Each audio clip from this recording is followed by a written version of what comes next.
Saturday. Happy Saturday to you. I hope you are having an awesome Saturday and a fabulous weekend so far.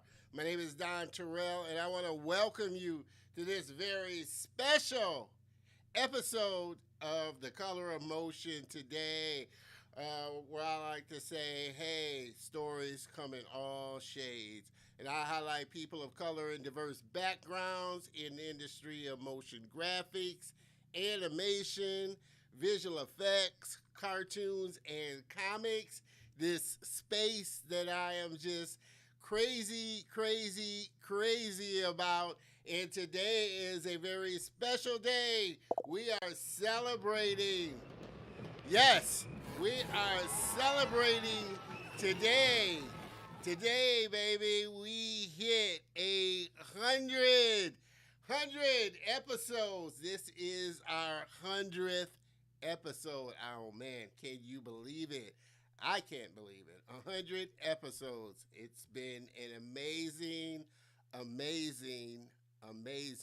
ride.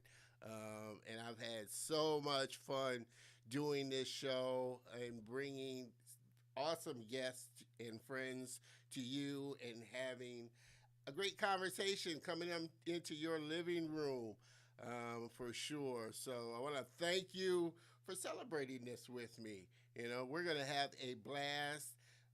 So looking forward to my next guest. It just worked out great that he fell on the 100th episode because he's a super awesome guy, super fun guy. And we're going to have a blast. Going to do some fun giveaways. Excuse me. My voice may be hoarse by the end of the show for sure. But we're going to do some fun giveaways.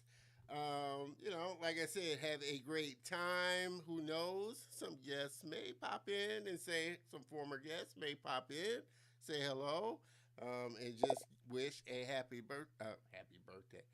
100th there to you. Mr. DeMille, I appreciate you, brother, celebrating this with me, with us. We're, like I said, going to have a great time. I got a lot to share. There's just so much stuff I got to share with everybody like I said, we're going to have a party here. We're even going to toast. I got me a little shot.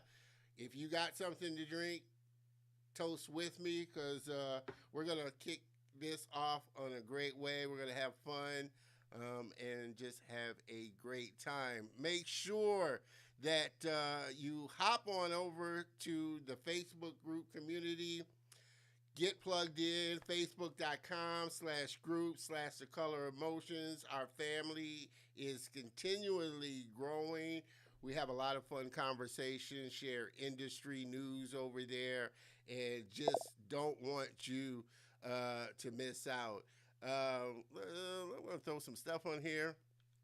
Congratulations. I'm going to hop on over to the Facebook page and see Mr. Carender. Appreciate you tuning in. You're just going to have to wait a few minutes. You will see who my guest is. I know you're going to love him because, like I said, I love him. He's a great guy and fun. And so, like I said, just super honored that he's going to, like I said, spend the 100th episode with me.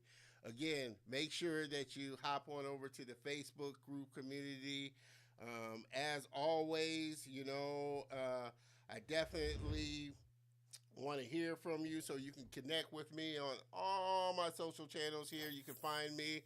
Definitely want to hear from you. Let me know what you think of the show, where you want to see some things happening. Like I said, season 3 is going to have a lot of changes and things going on. So I'm definitely moving forward, letting you know about that. But you can connect with me on all my social channels over there. Like I said, we're here every Saturday afternoon live to the YouTube channel. You can see us on LinkedIn. You can also check out the website, colorofmotion.net. We stream there. Plus, you're also able to check out the show in the Facebook group community for sure. But I appreciate everybody tuning in as always. As always, like I said, make sure that you connect with me on all my social channels. But I always kind of recommend people hop on over to the YouTube channel, subscribe, hit the bell notification, give a thumbs up, comment, share all the episodes because it definitely helps the channel and all the great content I'm planning on putting out there. But you're also able to see all the other past episodes and guests that I've had on the show. Like I said, over 100 episodes, I've had some amazing people on the show. And it's just been such a blast. Man, like I said, I got so much stuff to share. It's just, I'm going to have a hard time kind of getting through all of this stuff. One thing I am excited about is, though, if you notice, let me stand up. Yes, our swag is in. Our swag is in. Man, and we're going to be doing a couple of giveaways for some shirts, but you're always able to go over to thecoloromotion.net. Let me throw that up there. Hop on over to thecoloromotion.net/swag. We got items up. The store is open. You can get some great Color of Motion stuff. Right now, like I said, we got some nice shirts, men's shirts, women's shirts, some couple of hoodies. But I'm going to be continuously adding products to the store. But I'm just super excited to be wearing this. I've been wanting to wear my own gear for a while, So now I can do that. Color of Motion. And I call this design my Iron Man shirt. This is the Iron Man one because it's got the little circle. I also got a Superman design where it's like the Superman. So hop on over to thecoloromotion.net/swag. Check out some of the designs. Like I said, I'm going to be continually putting new stuff on there. So I definitely want, you to show up and support. Well, we're not going to see you. But if you do purchase something, make sure that you take a picture of yourself wearing it, send it to me so that way I can, highlight it on the show, highlight it on some of the channels. So I definitely want to see all the viewers wearing the gear, because like I said, I've been working at this for a while, and like I said, I'm just super, I can't stop touching it. I'm super excited, super excited to finally roll it out to you for sure. So I appreciate that. Mr. DeMille. Let me throw this off here. Appreciate that, Mr. DeMille. Oh, I am going to be reaching out to all the past guests. As you can see, it's a lot of them because I've been wanting to give swag items to all the guests and friends that I've had on the show. So if you've been a guest on the show, I will be reaching out to you to get your mailing information so I can send you some swag items for, like I said, being on the show. That was something I wanted to do and implement, a while ago. It took me a while to kind of get things rolling, but it's all good. We are ready to go. So I got a lot of catching up to do. 100 episodes, 100 guests. I got a lot of catching up to do.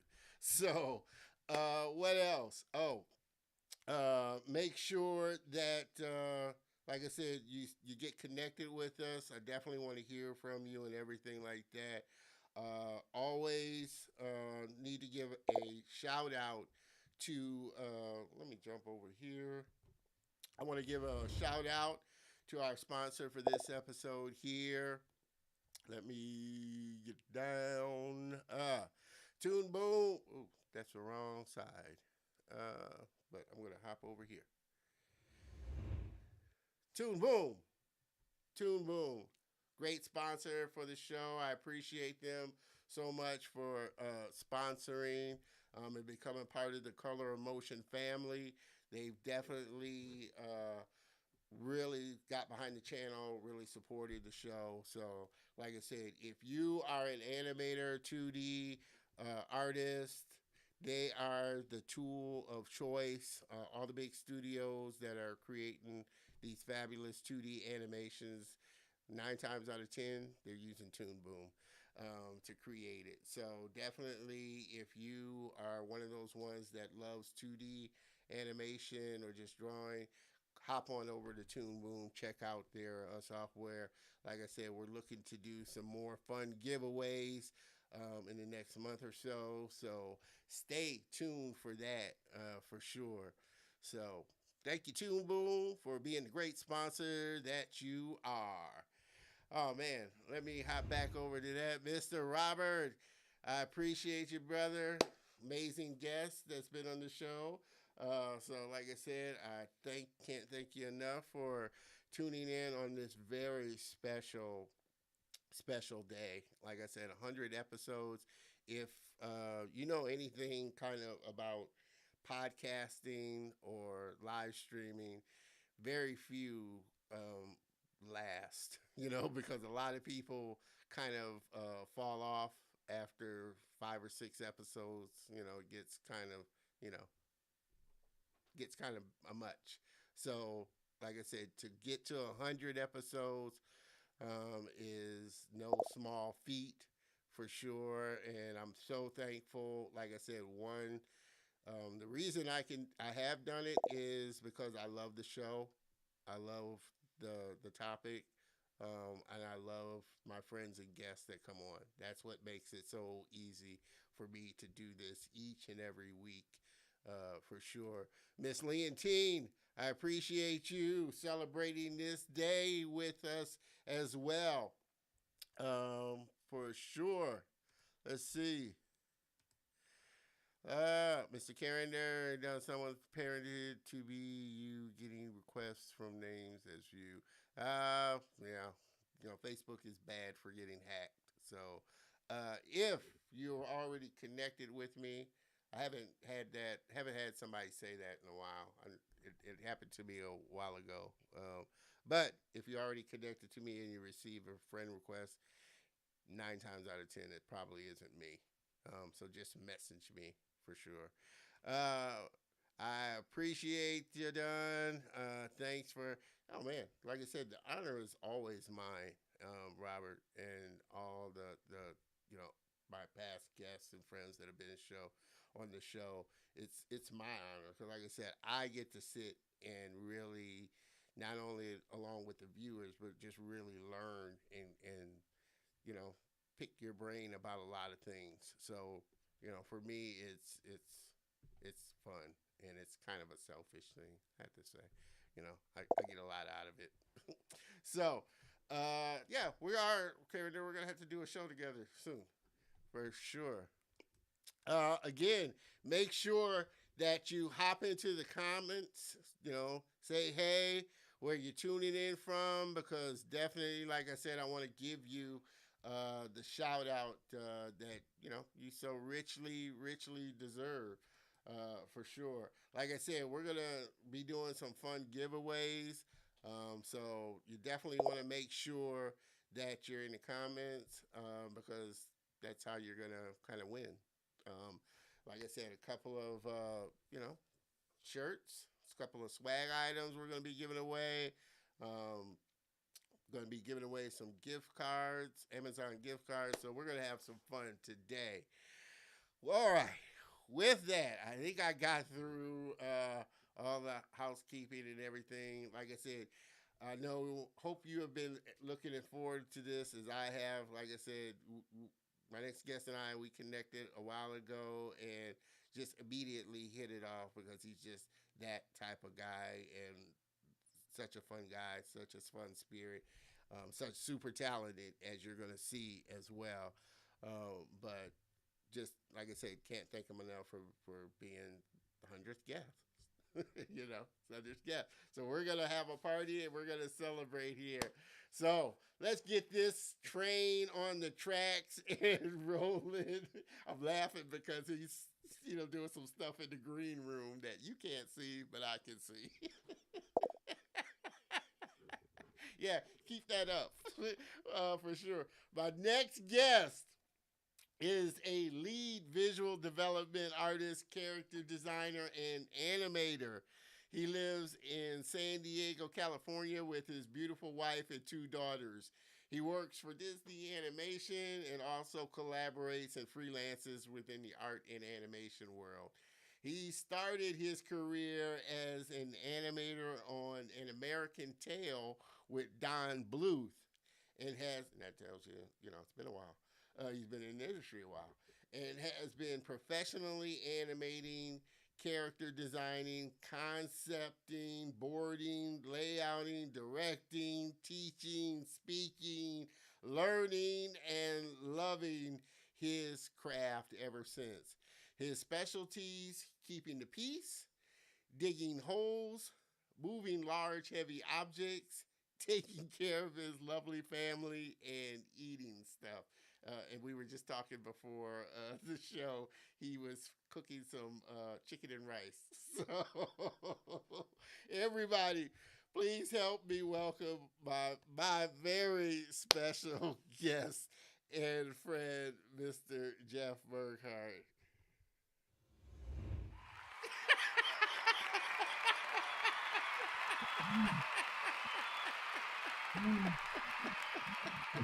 My, my screen froze.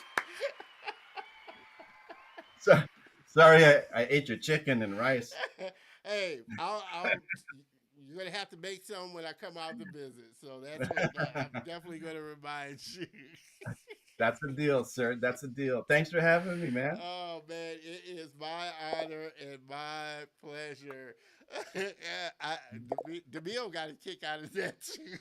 that, my wife hates that picture, but that's my for real Zoom profile picture and my Disney ID picture. Oh man, I love it. I'm so glad you did that. And like I said, people, that gives you a broad overview of the type of person he is and his personalities. Remember glamour shots back in the day? Everybody went to the mall to get their glamour shots. This is my glamour shot. Oh man. Jeff, I cannot thank you enough for being on this episode and It's my honor. having some fun. Like I told you the first time, I was just so glad we connected. And immediately, you know how you meet somebody and immediately know you just kind of vibe and Yeah, get I feel like I know along. you since high school. Oh man, I'm telling you, and that was just how it went when we met. We just kind of vibed, and the conversation just flowed. And so, like I said, I knew this was gonna be a fun episode. When we Yeah, have you on. I've been talking to bragging, telling everybody, keep talking to my family. They're sick of hearing me talking about, yeah, I'm gonna be with Dawn Saturday. I can't go to your house because I'll be with Dawn on Saturday.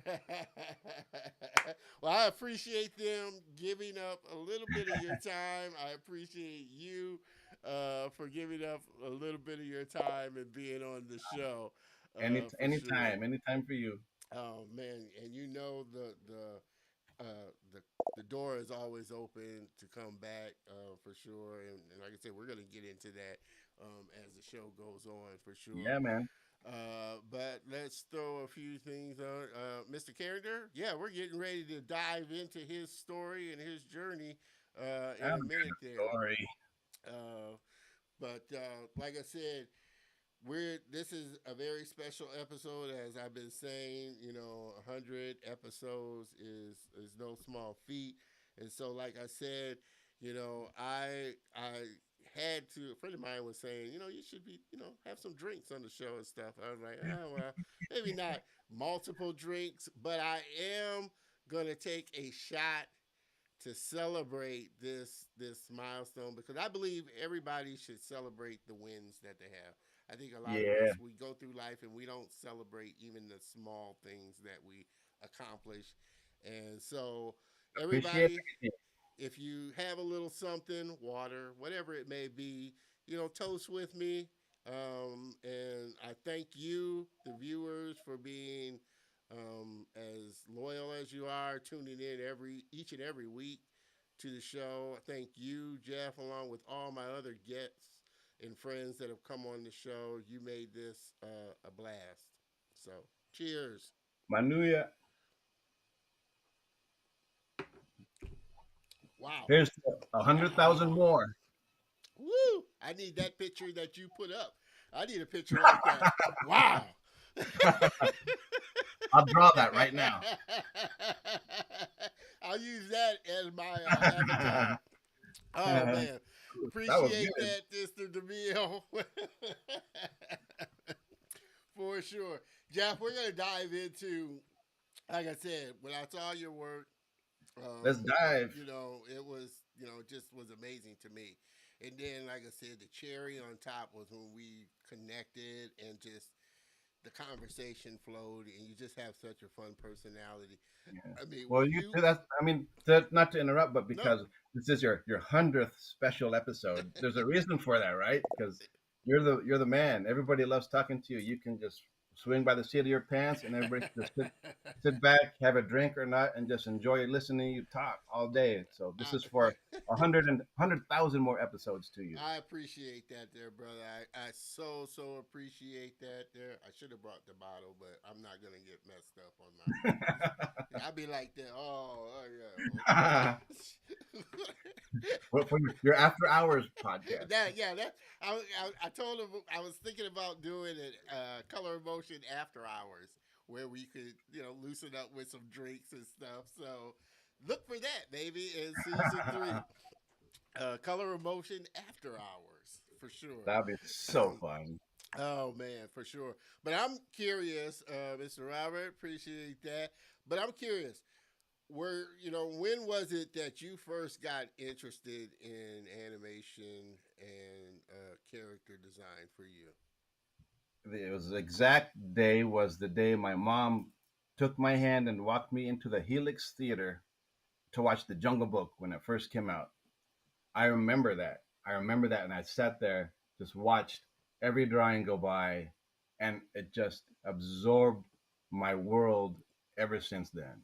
Awesome, awesome. Well, I'm curious, and I have to ask you because I get this a lot from guests that they didn't realize that people actually made a living doing that. Was that something that clicked with you early on that people actually make a living doing this?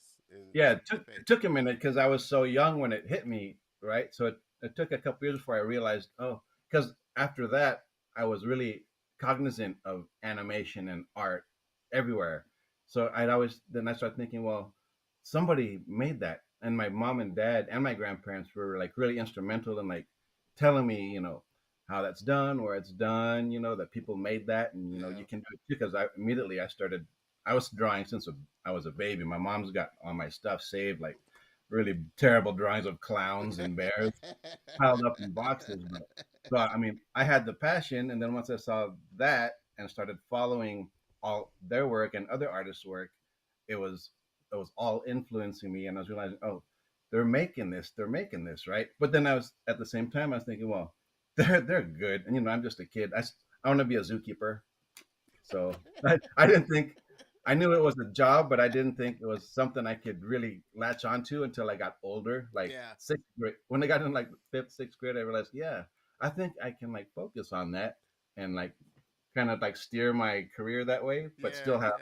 have something in the background that's more stable because I don't know how that's going to go because I don't I don't know how much they'll like my drawings. So Yeah, I I think can at least feed animals and move stuff. I think every parent is kind of most kids get that from their parents as far as like having a backup or some Yeah, kind of backup plan of what you're gonna yeah. do. Because They instilled that in me good, and I'm glad they did because if pray if nothing ever happens to my hands or something, I have some other skills I can fall back on. Hopefully. as you can see by the flower in his hair, Oh, he's a very just outgoing person. You got the personality for smells so good. animation. Yeah, I got it for I you. can smell it, and I appreciate you coming into the show just decked out, and everything. Like I said, next time you're gonna have to come on with your shirt and your Oh yeah, gear. I'm gonna tattoo it on my chest. Like, yeah, everybody's saying, okay, it's not that good. Oh man, but I appreciate that. So, where did you get your higher education into art? Where did you go to school for art and animation, Uh, or did you? I'm, Because some don't. Now, like I say, I'm you don't okay. necessarily. You may just have that innate talent that just okay. I'm old, okay? So we didn't have all the fancy art schools when I was growing up. There was Cal Arts and that was it Yeah, as far as I knew. yeah. So I sent them actually my portfolio and stuff, and I have my letter, my reject letter from from Disney. I got it from Disney because I sent my stuff to Disney because that was my goal to work for Disney. Yeah. I sent them my stuff and they sent me back this beautiful reject letter with Snow White, a Snow White letterhead, and then they sent me this. And this ought to make them feel good. We're rejecting them, but let's let them feel good about But it. they sent me this super cool pamphlet on Cal Arts that was full of Oh concept yeah, art yeah, from, yeah, from, yeah, from yeah, Robin Hood and stuff and Fantasia yeah. and No. so this And is it's funny because I didn't go, but I actually got a small scholarship for Cal Arts. I ended up oh going. no way. Yeah, yeah, yeah, yeah. Because I was Lucky. at the time I was graduating and thinking about where I wanted to go. And thank God I had a great counselor that really encouraged me and really helped me with, hey, you need to fill out this scholarship. You need to, apply Ah, to that's this good. school and that school. And so Cal Arts was one of them that I applied for, and I got a small scholarship for them. But Oh, that's lucky. at the time, I didn't know I had relatives out in California, so I didn't. I was like, I don't know if I want to go that far from home without knowing, uh, knowing anybody or this and that. I we kind of could have gone together. I regret it now because, like I said, well, I won't say regret it because I don't like regretting things that I didn't do. But Because you I you think wouldn't be where you about, are today if you changed something in the past. yeah, I think about that though. But you think about all the great people that went through Cal Arts. Like I said, Yeah, John Lasseter, a lot of people, great people yeah, went through Cal Arts, man. yeah, a lot of them. And like, oh, to finish answering your question, so yeah, I didn't go to art school, but I went to Grossmont Junior College instead, and I still wanted to follow the animation career, so I just said, screw it, I'm doing 18 and a half credits a semester just to get an AA degree Yeah. and to have something to fall back on, So I did that. My dad drove me up to Don Bluth Studios Oh wow. because the Disney wasn't going to have it. So we went knocking on their door after we went to Burbank, found out and this is before the internet, so you can't really find everybody so easily. I just had his address from Burbank, but he had just moved from Burbank to Van Nuys, so I had to track them down on a Saturday. Finally, tracked them down on 16134 Hart Street, Van Nuys, California, and I still knocked on the door. They let me in, did an animation test of Daphne from Dragon's Lair, and then they hired me on the spot. So that was my school. Wow. I learned Wow. on the job with Don Bluth at his studio in Van Nuys. Wow. That was my school. No, that's amazing. That's an amazing way to get an education. I would much rather get an on the job training Yeah, type of and they paid education. me. Yeah, and they paid you as well.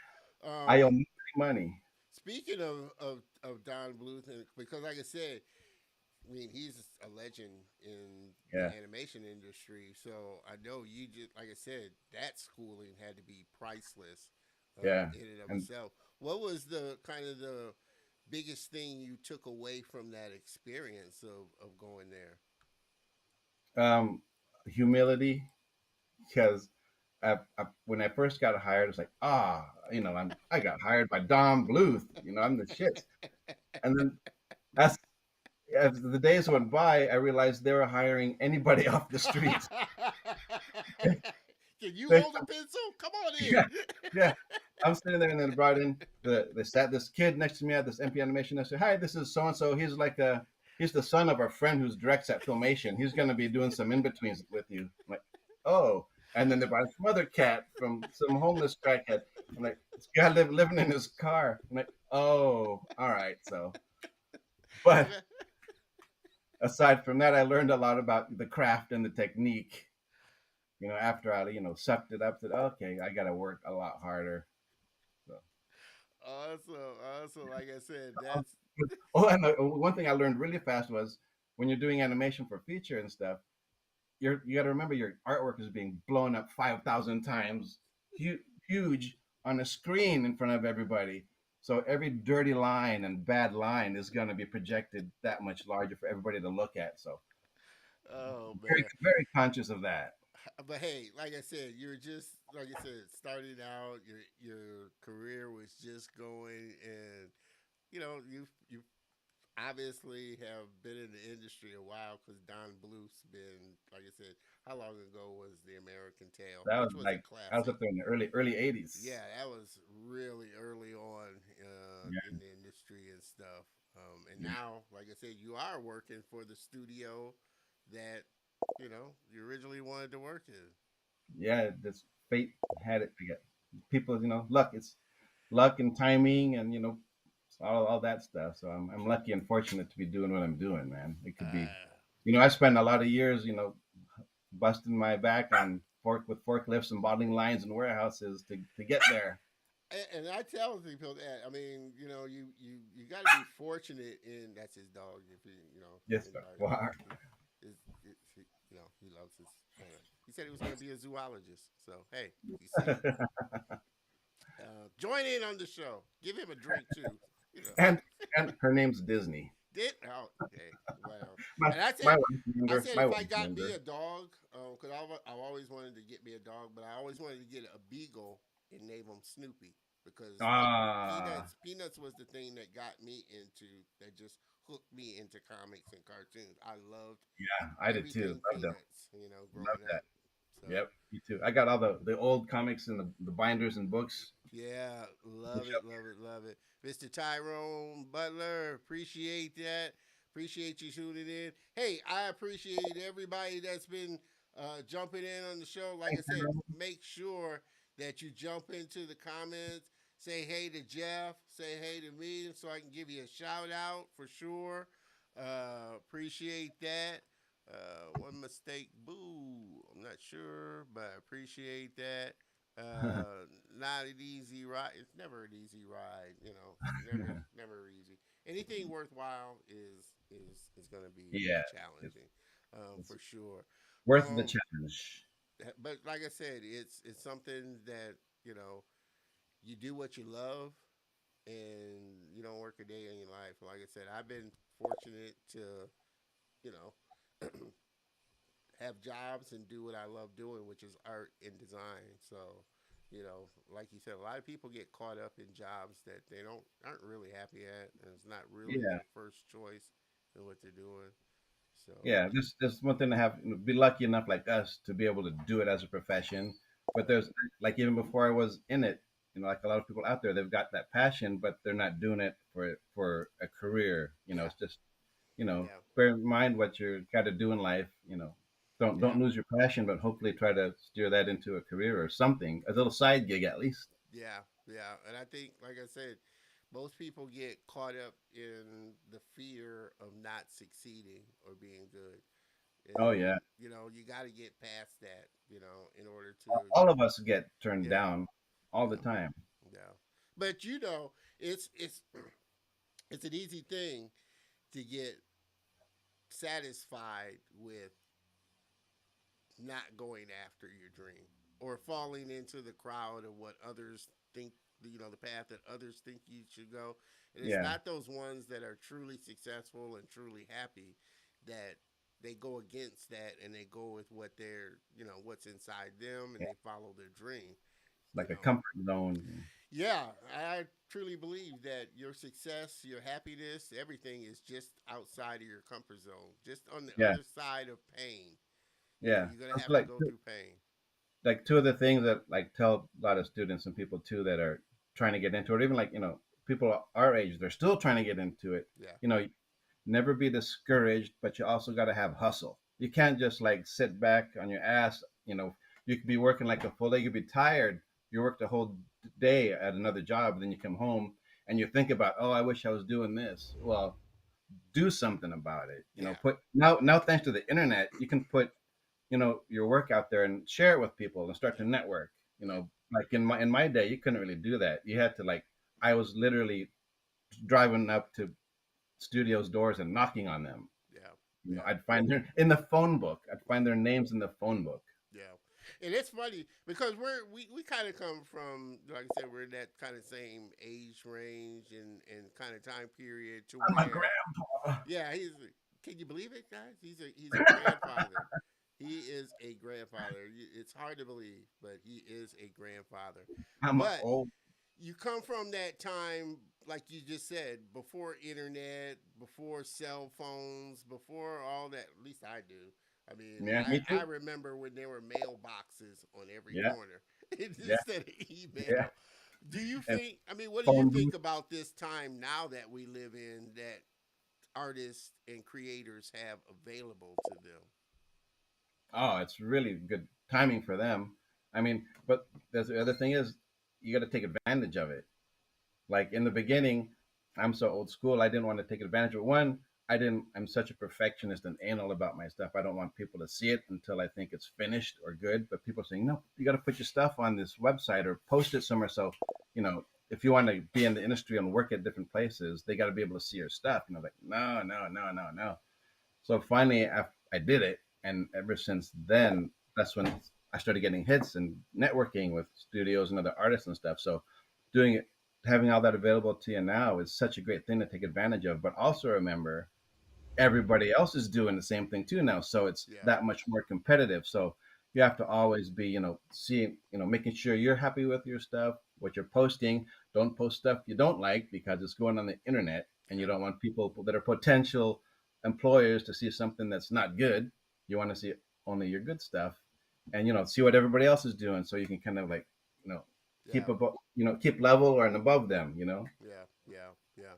Were you? Did it take you a minute to get to that point of accepting constructive criticism or criticism of you know your work and what you were doing? Like I said, was that something that took you a minute to kind of get into, or because um there are a lot of people, like I said, or kids or just yeah, people getting into the industry, they take it personally or they don't yeah. want to take it at all.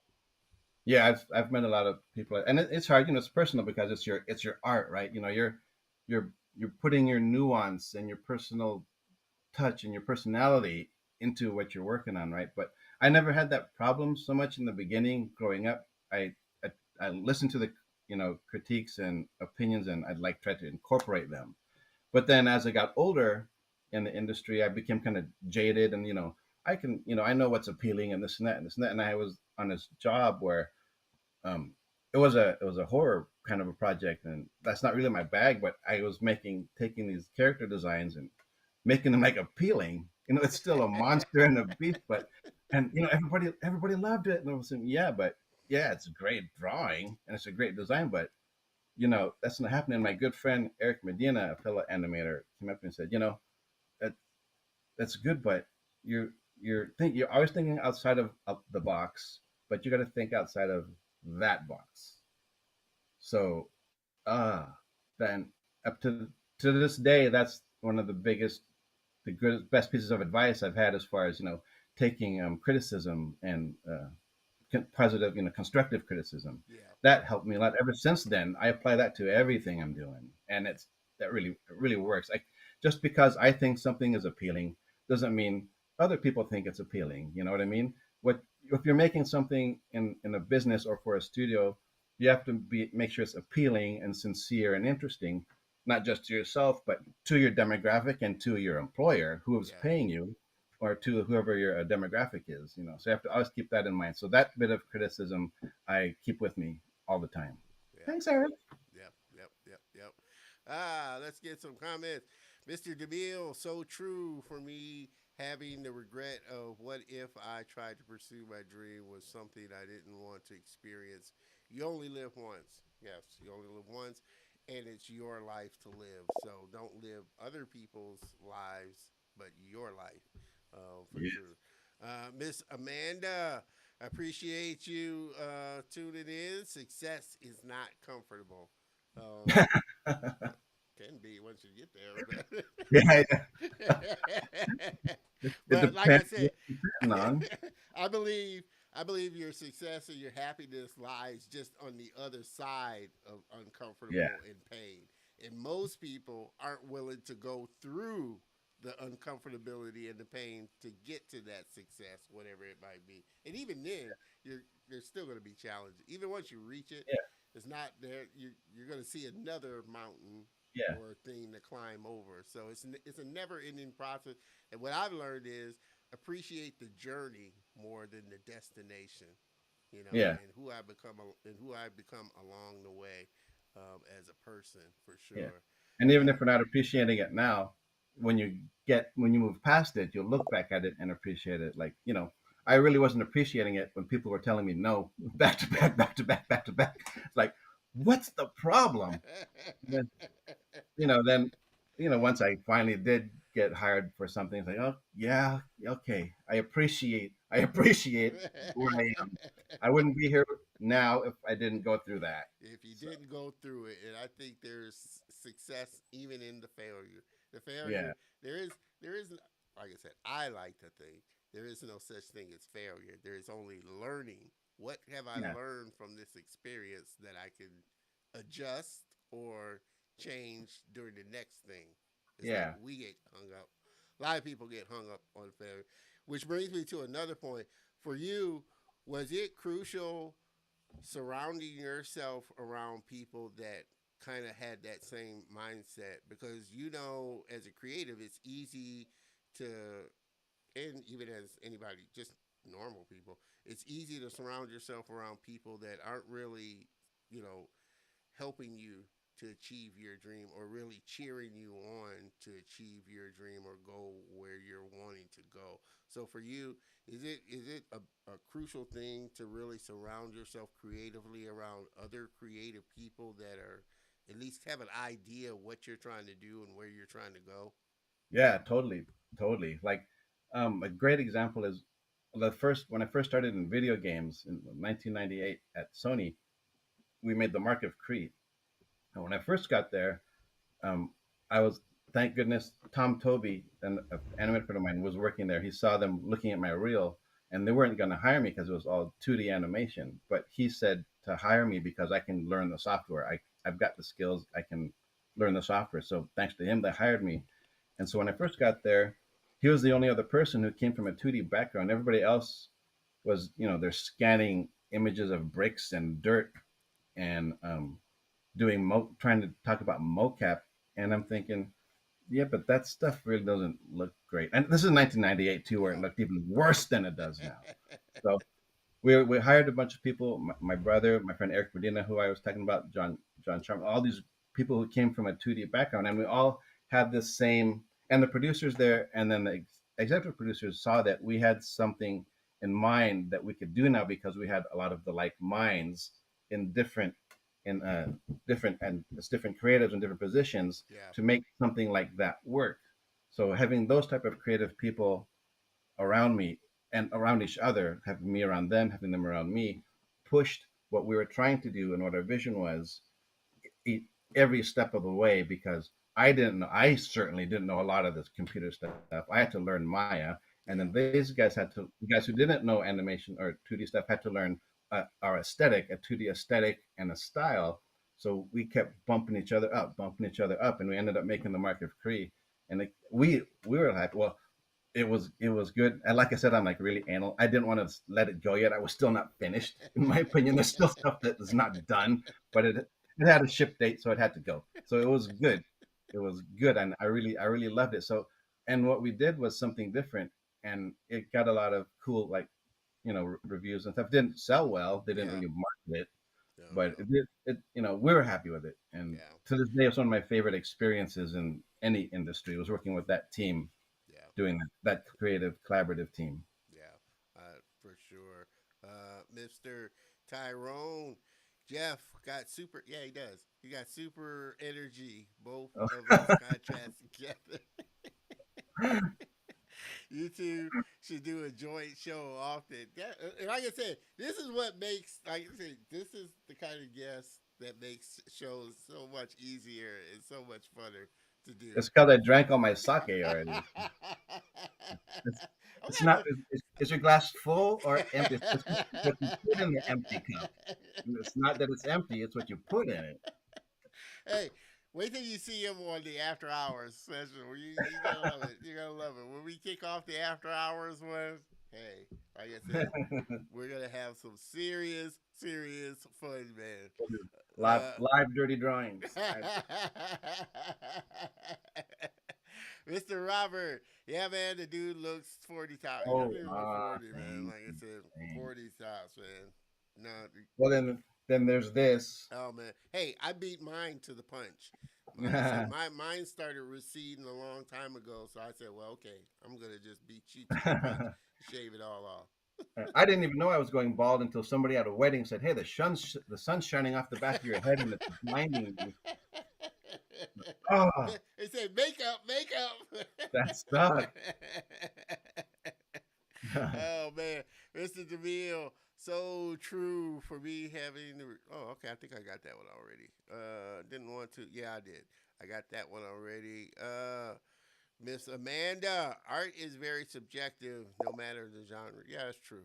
Art, because Yep. I can't imagine paying millions of dollars for a painting with just a red dot, but somebody Yeah. could think it's worth millions. You know, It's always subjective. it's a That's why you got to subjective be thing. open minded, especially when you're, in the studio when you're working. Be open minded because it's subjective. You may like it, but who it's for Yeah, or whoever's paying you, yeah, yeah, they need to like it. yeah. That's yeah, okay. Yeah, good vibes for sure. Art is a subjective thing. Yeah, well, I don't want to say Maya's the devil, but hey, Maya is. I haven't even It's latched on to at least Maya. a relative of the devil. Yeah, he's a close cousin for sure. I'm trying. Well, they all are really too. So because it's tough. Which brings me to a point. I mean, like I said, and we talked about this just before the show. You're a paper pencil drawing type of person, like I am. Is I've, it? I've got my Cintiq. Yeah, he does have a Cintiq. He does have a Cintiq. So he is, in current times. But do you find it, like I said, because I do find it challenging learning all these softwares that are coming out and things like that? Is that still a kind of a steep learning curve for you, kind of Yeah, getting through these? yes, but I mean, it always has been. More so now because I work from home, so I'm alone. I don't have IT to bug every other hour like I did before. I back at the studio, I just like have a hotline. As soon as they see me walking down the hall, they just they start running. But in the beginning, I had to learn Maya. It was something. No, it was something before Maya to animate with, and then I had to learn Maya, Yeah, and so that was a. But because, it was so engrossing to me and interesting that I was just into it. I got into it. I liked it, and I hate myself for saying that I liked it, but I liked it. no, that's a good thing for real. Because I got turned off of 3D for a while. Because when I started learning 3D, I started on soft image, and I don't know if you I remember remember that. soft. Yeah, soft image was kind of like Maya. It was just, and Yeah, that's what they used for Jurassic Park, and so that's yeah, why I was excited to learn it. But when, like I said, when the guy brought out the manuals for it, all these stack of manuals, it was like, okay, I'm done. It's just well, too. that's the dumb thing with me. I can't do that either. But luckily, like when you're in the studio, I'm surrounded by people who know the software that just to sit next to me and help me. If I didn't have that, I wouldn't be able to do it, like for Yeah, real. And the same with Photoshop. The only other thing I use is Photoshop.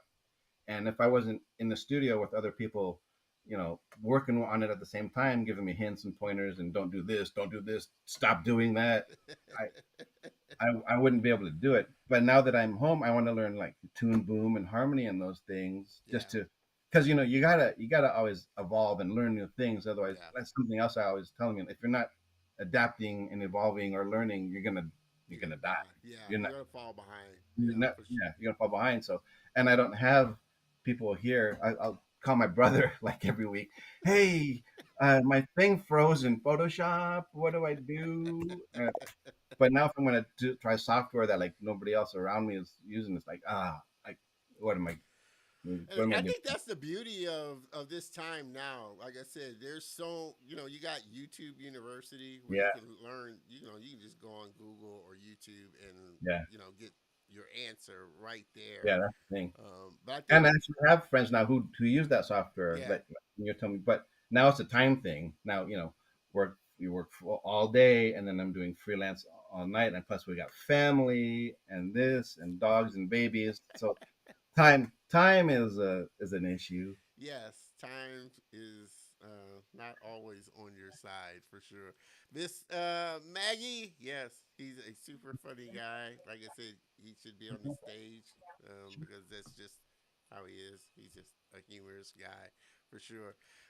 Man, versatile artist, Mr. Robert. Seem to have longevity. Getting into the technology is huge, just like the NBA players that become shooters when they can't get anything. Yeah, you have to adapt. And like I said, it's just the nature of this world. It's technology is going to move. Just like now, it's AR, VR. Yeah, It's a new technology, so you kind of always have to kind of AI. AI, which is a big thing. And Yeah, I mean, what are your? Because and then you got NFTs and all this other stuff that's just metaverse. All this stuff that's just coming out now. It's just a lot for an artist and a creator to kind of keep track of or keep up to date with. You can't keep yeah, up with everything, but it's just a lot for sure. And I think with me, it was more so um, because it finally clicked with me. I don't know if you remember Lightwave 3D. yeah, That's when it clicked with me. 3D, and it was fun because it just wasn't so overwhelming like Softimage or Maya is with all the tools. I think that was the thing. It was really stripped down as far as the things that you needed to use, and the layout was really simple.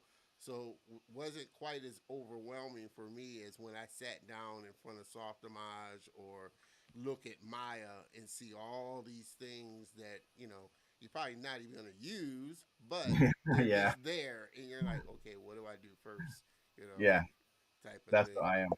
I'll try to just master 1 to 3 tools, and I'm good. Don't show me anything Yeah. else. And that's what most of them say.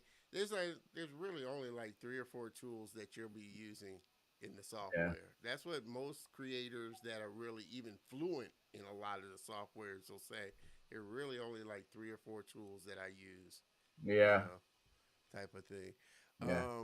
Make sure also, like I said, everybody, please make sure that you jump in. If you have questions for Jeff, please make sure you throw them in. Like I said, we're getting one ready to not only check out his work, but we're also getting No. ready to do our first little giveaway. And like I said, it's gonna be a question that you got to answer. And I think like I said, I'm not gonna make all of them easy for you, but the first one will be easy for you. And we're gonna, like I said, this is gonna be a great show. Like I said, we're already getting close to an hour, but this one I can see is Already? yes. Super. I need to uh, get another shot. hey, like I said, if you need to get another drink, I didn't bring my bottle, but which is I guess kind of good I'm good. because I'd be good. But hey, like I said, I know this show is going for a little bit, so It's an anniversary or not an anniversary. Well, it is Yay. an anniversary show. 100th Hundredth. show. It's 100th episode, so this one's gonna be right on time here. Miss Amanda, as an artist, you always have to be teachable, no matter how long you've been doing it. Yeah, learning. Yes. Life is a lifelong learning thing. I Yeah. mean, No matter what you're yeah, doing. what you're doing, All right. you Anything. know, you're just gonna be learning till they put you in a casket, And or you should and I be. gotta relearn some stuff, like the double-edged sword with technology. Like ever since I've been using Photoshop, I've become such a lazy, sloppy drawer. When I go sit on my animation desk and I just try to draw. I'm drawing on paper. I used to be like, tight. Everything's good. All the nuance is in there, and this and that. You don't mind cleaning up by hand, and then it's nice. It's tactile. Now, because I'm so used to doing stuff in Photoshop, when I go to draw something, it's like so slight because I'll think, oh, I'll just clean it up in Photoshop later. Oh, I'll just tighten it up or I'll morph it and distort it in Photoshop later. So now my drawings are so bad and sloppy. Well, that's the beauty of computers. You got well, I mean, you got with technical drawing, you got an eraser. You can always erase, but with a computer, you got a lot of undos really quickly. Yeah, yeah, yeah. Thank God for undo. You got a lot of undos. Control Z. Miss Amanda asks, Jeff, have you ever used Nuke before? No, I have not. What Um, is it? it's a compositing software. It's what all the studios are used to do composite all the visual effects and films and everything together.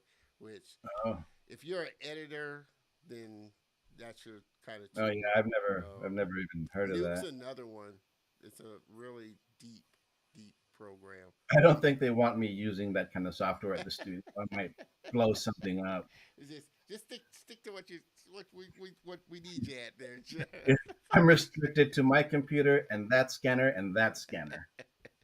That's And it. to your point, do you find, like I said, you do come like me from kind of the paper pencil type of era.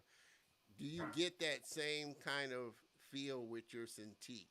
That was the one thing. I have a tablet, but it's not a Cintiq, so I'm having Yeah, to look at the screen as I'm drawing, and I know it's different with a yeah, Cintiq that it's more natural. But is it yeah. comparable to kind of It your? it took me a long time, and they didn't have a Cintiq or Wacom tablet that I liked for years. Like when I was working at Sony and like some of the other studios, they'd have the nice Wacom tablets and Cintiqs, but there was always a drag Yeah, and a gap yeah, between the tip of my stylus and then the line, yeah, and it just would throw me off. It's like dragging a wet string across the paper, kind of a yeah. thing. That lag So is. I would still draw on paper and scan it in, Mm, yeah, and until recently when I just bought my own Cintiq Pro, I'm used to it enough to where, I mean, there's still the discrepancies. It's not the same feeling, but it's close enough to where I'm used to it. Now that I've been doing it long enough, I'm used to it. yeah. And now I hate to say it, but I'm almost more used to drawing on the Cintiq than I am on paper. Mm. So especially now that when I go back on paper, I'm like really sloppy and loose and lazy. So I've gotten used to it. Yeah. Miss Amanda, VR is the truth. I love VR. I love AR too. Like I said, I'm the type of person, like I said, even though I grew up in the old school era, like I said, before phones, computers, and all that stuff, I still love technology. And I love where technology is This going. is still my phone. Flip phone. It's Gotta it's love it. only $21. Hey, as long as it does the job, you can't beat that. As long as it does the job, you cannot beat it. I've Miss, got enough computers. I still, like I said, I still want to get the. It's time for a new computer, a little bit Uh, faster one. They get, like I said, they get so outdated so quickly for I sure. know. VR is where it's at. That is some really cool stuff. Yeah, I love VR. I love what, like I said, I think, and then like I said, you got tools now that you didn't have then. You got like free tools like Blender. You got free tools like Unreal, and you got all this great content coming out from um, artists now that have access to all these tools. Do you see that getting even better as time goes on? I mean, what are your thoughts about just the access to all Oh these yeah, different kinds of tools that we didn't have before? yeah. Back in, what was it, like 2015? I think I was doing some stuff with. I was working at Carbine Studios with some stuff. They're doing a couple VR titles, like um, Yeah, pre-production, kind of testing it out. And even then, it was like I thought it was really cool. You know how they're doing some like drone racing kind of stuff, and yeah, like they're trying to do some like Walking Dead type of VR games, and it was really pretty interesting, really cool, impressive to me. But it was really hard. There's the softwares were not there yet, so I mean I was on the art end, but just listening to the tech guys talk about now the troubles they're having with the softwares, and they can't do this, they can't do yeah, this. But now I've got friends who are doing VR games and stuff. It's just like a breeze. I don't know what they're using, but yeah. I know it's come a long way just by listening to them. Oh yeah, I've come an amazingly long way, and that's what I love because, like I said, the software is getting better. The hardware is getting faster and able to handle all of this stuff. Like I said, the stuff that they're doing with Unreal is just unreal, which I guess Yeah, is why they unreal, named it unreal. why they named it Unreal. But it's just amazing, and when you get those in the hands of creators now, Yeah, it's just you see just they know crazy. how to take that and put their apply their vision to it. You know, Oh man, oh man. it's What amazing. are some of the other passions and interests that you have outside of art that kind of fuel your art? That I mean, outside of your family, and your kids and That things like fuel the that, art. that really kind of you know refresh your art and Yeah, fuel your creativity. What are some of the other things that you do that kind of you know fuel your yeah. creative juices? I'd say culturally. I mean, being an artist, not just in art, we have a whole art family. My wife is a hula teacher and instructor. She teaches hula language, Olala Hawaii, you know, Wow. Tahitian, Maori. So we have a family dance group. Both my daughters also teach and dance. So we've done shows, we teach classes. So we've got that side of the art spectrum that really invigorates us and keeps the juices flowing, and apply what we know there into the art on this side of the fence for studios when it's applicable, or we try to find ways to do it. Yeah. There's a lot of new organizations out now where they're trying to show, like, it's called Pacific Kids Learning, I think. They're taking kids down in the Pacific and the South Pacific and all the islands in Polynesia and exposing them to software and Mm, arts and studios and all the different options that there are that they can apply creativity to, right? yeah. So being able to marry those types of arts is really invigorating to me artistically, because I bring that into what I do at work. Whenever it's not always applicable, but when Yeah. it's applicable, it just like drives me. Like, we just got off of doing Iwaju at Disney, that South African sci-fi Yeah. Yeah. Yeah. Yeah. Yeah. Kugali. And those guys are Hamid, Ziki, Tolu, Bimpe, the guys from the Kugale Yeah. studio that we work Kugali with. Studios. Yeah. They are so awesome, and you learn so much from different cultures, and they taught us so much, Yeah. to go into that show, that it just the cultures just me personally, and I'm sure the rest of the crew, invigorates us and like stimulates our creativity. It's like, oh, what can we do with this? How far can we push something without Yeah. overstepping a bounds, Yeah. right? It's Yeah. those type of things that really, like, outside of just drawing, Yeah. for animation studios and Disney. Those type of things really invigorate me, and I apply that to the other work that I do. Yeah. Yeah. Yeah. The And music, the dance, everything. speaking of Kugali, Tattoos. yeah, he loves his tats. I'm not getting a tattoo. I got enough scars on my body. I don't need it purposely. But I love a good, like I said, I love a great sleeve. Yeah. Like just a great sleeve design. And I was a big fan of what was that show? It was a tattoo show. That one where they Um, try to redo a tattoo. or not the one where they redid it, but it was like a contest. Oh yeah, yeah, yeah. I And can't it think of the had name. that host from They had that like band. three. That Yeah, they had like three judges and three Yeah, hosts. it's on Um, Netflix. It's on Netflix. yeah, We but watched I used to love watching the different tattoos that people would get done and stuff like that. And I it. love a great Wow. tattoo because it's art. Great tattoo design is just amazing stuff.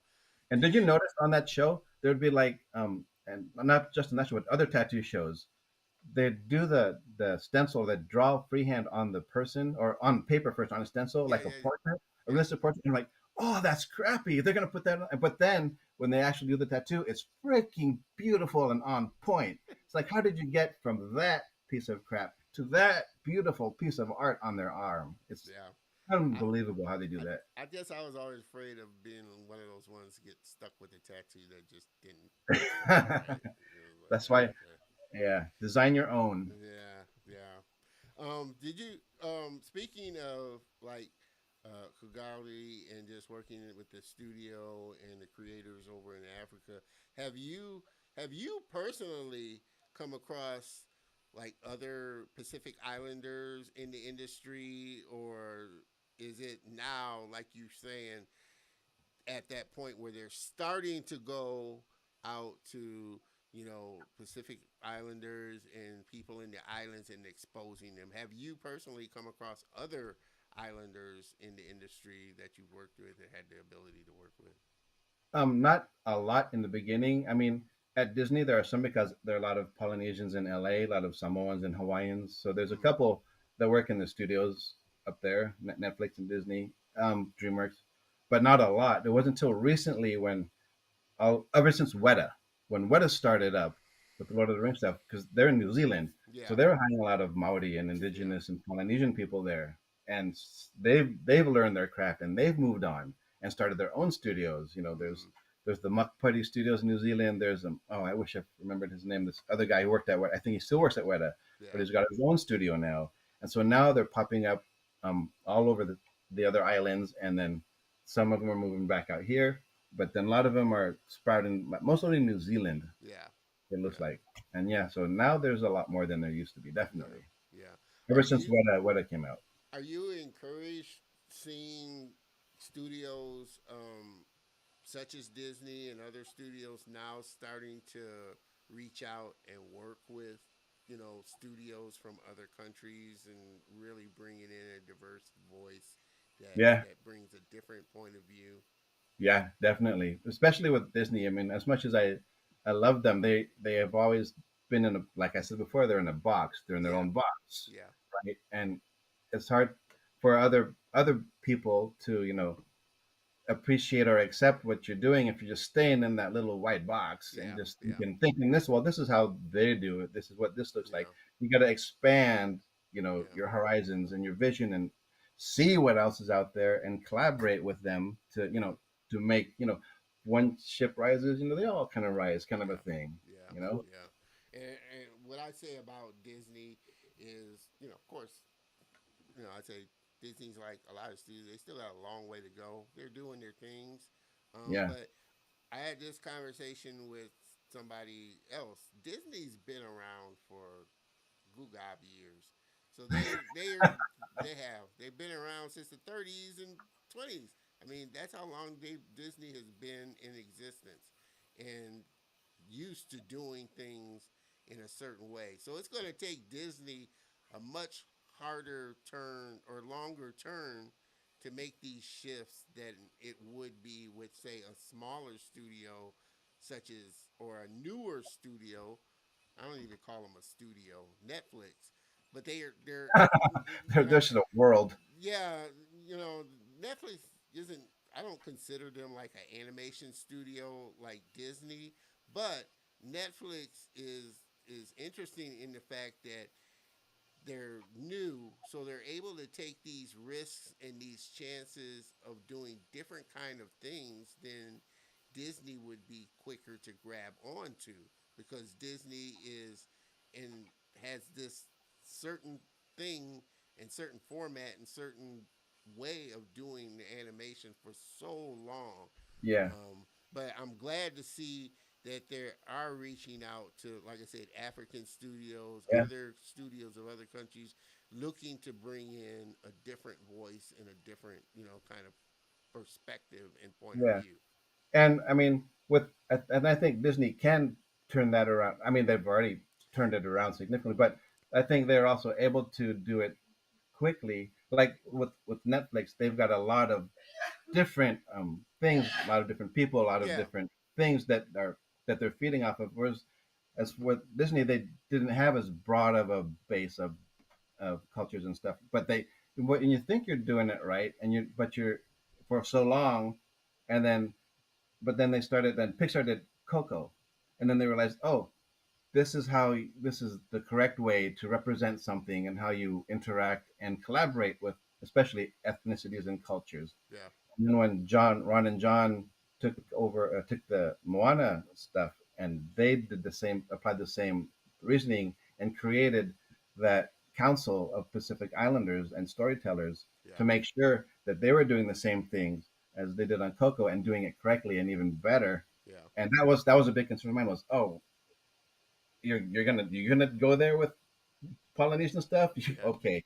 I was a big skeptic, and yeah, and then I saw what they were doing, and I was so impressed. Like I was crying by what they were doing. Yeah. It was so Yeah. right. So now they apply that. They're applying that to almost everything to a degree across the board. And yeah, I think they've done a great job with that. And I think they're the smaller studios can do the same. Any studio can do it. You just have to know who to contact and Yeah. who Yeah. to talk to. Yeah, and who to bring on, and who to Yeah, who to bring bring on. on. Like I said, bringing in, and I think that was um, kind of the maybe the early mistake that Disney made when they did. They did Pocahontas, which I don't know. I don't think Native Americans really kind of liked it. I Yeah, get they bring one on, but I think, like I said, now studios are really conscious about not only bringing in directors and writers and creators of that ethnicity, but yeah, really having, like you said, that that guiding voice or consultant that's really giving them. He's going to get his dog there. That's yeah. really giving them a true perspective of how it should be or Yeah. should be represented for sure. Like Red with Pixar, their team, they had the right team on that. You know, They pretty much were telling their life story as a kid. It was yeah. so spot on. Pixar is one of those. I always say Pixar is one of those oddity studios that which I can see why Disney bought them, but there's very few studios that can honestly say every movie they put out was a hit. Everyone. Yeah. I Well, mean, there's some that you kind of like more than others, but box office wise, like I said, Pixar is done pretty well with just yeah, all the stuff that they're no they've done. slouch. Yeah, Even but they I got the think good dinosaur on their roster, and they're still doing all right. yeah, yeah.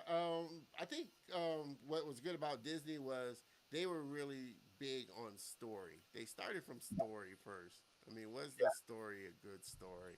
Um, and I'm going to ask you a little bit about that. But before we do, we're going to take a quick look at some of Jeff's work. Then after that, we're going to do a fun giveaway. So be prepared, people, to answer the question that I'm going to throw out. I'm going to make the first one an easy one. So, but we're going to have some fun here. So let's take a look at some of Jeff's work here Oh and man, see the grace and work that he does for sure. Like I said, he does some those white amazing and blue stuff. swoops. They worked really Uh, hard on those white and blue swoops. this one, like I said, and I was telling them before the show, these drawings are from Rhea in The Last Dragon. I don't know if any of y'all saw that, but I love that. That was such a great animation, and great story.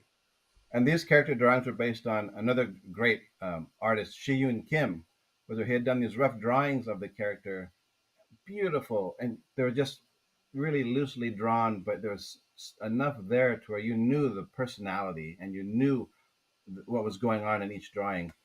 So I just took his drawings and I just drew them, got them a little bit more animation ready to see how it would look, and as a test. Love it, love, love, love it, love it. Yep. Like I It's said, he does some amazing work. my own personal passion project. Do something with the Country Bear Jamboree since they took it out of the park. Are you, like I said, you come from kind of the 2D background? I mean, do you tend to lean more towards 2D than 3D now, or do you like either? I mean, do you like just animation at You mean all? as far as animation is concerned? Yeah. I've grown, I've come around to it ever since I think Tangled. I think Hmm. I've I've ever since then I've been okay. It's working. It's working. And Moana and Zootopia, Ralph and Ralph Breaks the Internet. That Yeah. and everything since then is just yeah. So I've come around. I appreciate them both equally, but as a preference, coming from 2D, I enjoy drawing my characters, Yeah. even Yeah. animating them over and over just for 10 seconds worth of animation. I mean, you got to be a crazy person to like that, but I still enjoy that more. Yeah. But I appreciate and I actually do love the 3D work that we're doing now. Yeah. Not What just are Disney, what are but some other. of the ones that you've seen? What are some of the animations that you've seen now outside of Disney that you've watched and you've like, wow, that's pretty cool anime. I really love the animation Oh yeah.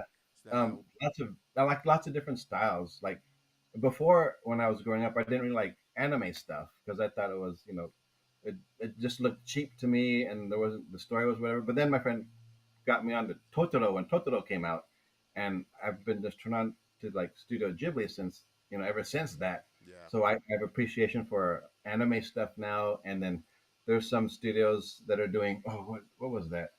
I don't know what the studios are, but I scroll through Netflix and stuff, and I'm stopping on all these animated shows. Like, oh, that's really cool. Like the I don't know what they're called. It's a kids show, but it's like Pocoyo. Yeah. Remember Yeah. Yeah. Pocoyo? Yeah. There's a lot of European animation studios who have a Yeah. style. Yeah. It's kind of like a Euro anime kind of a thing Yeah.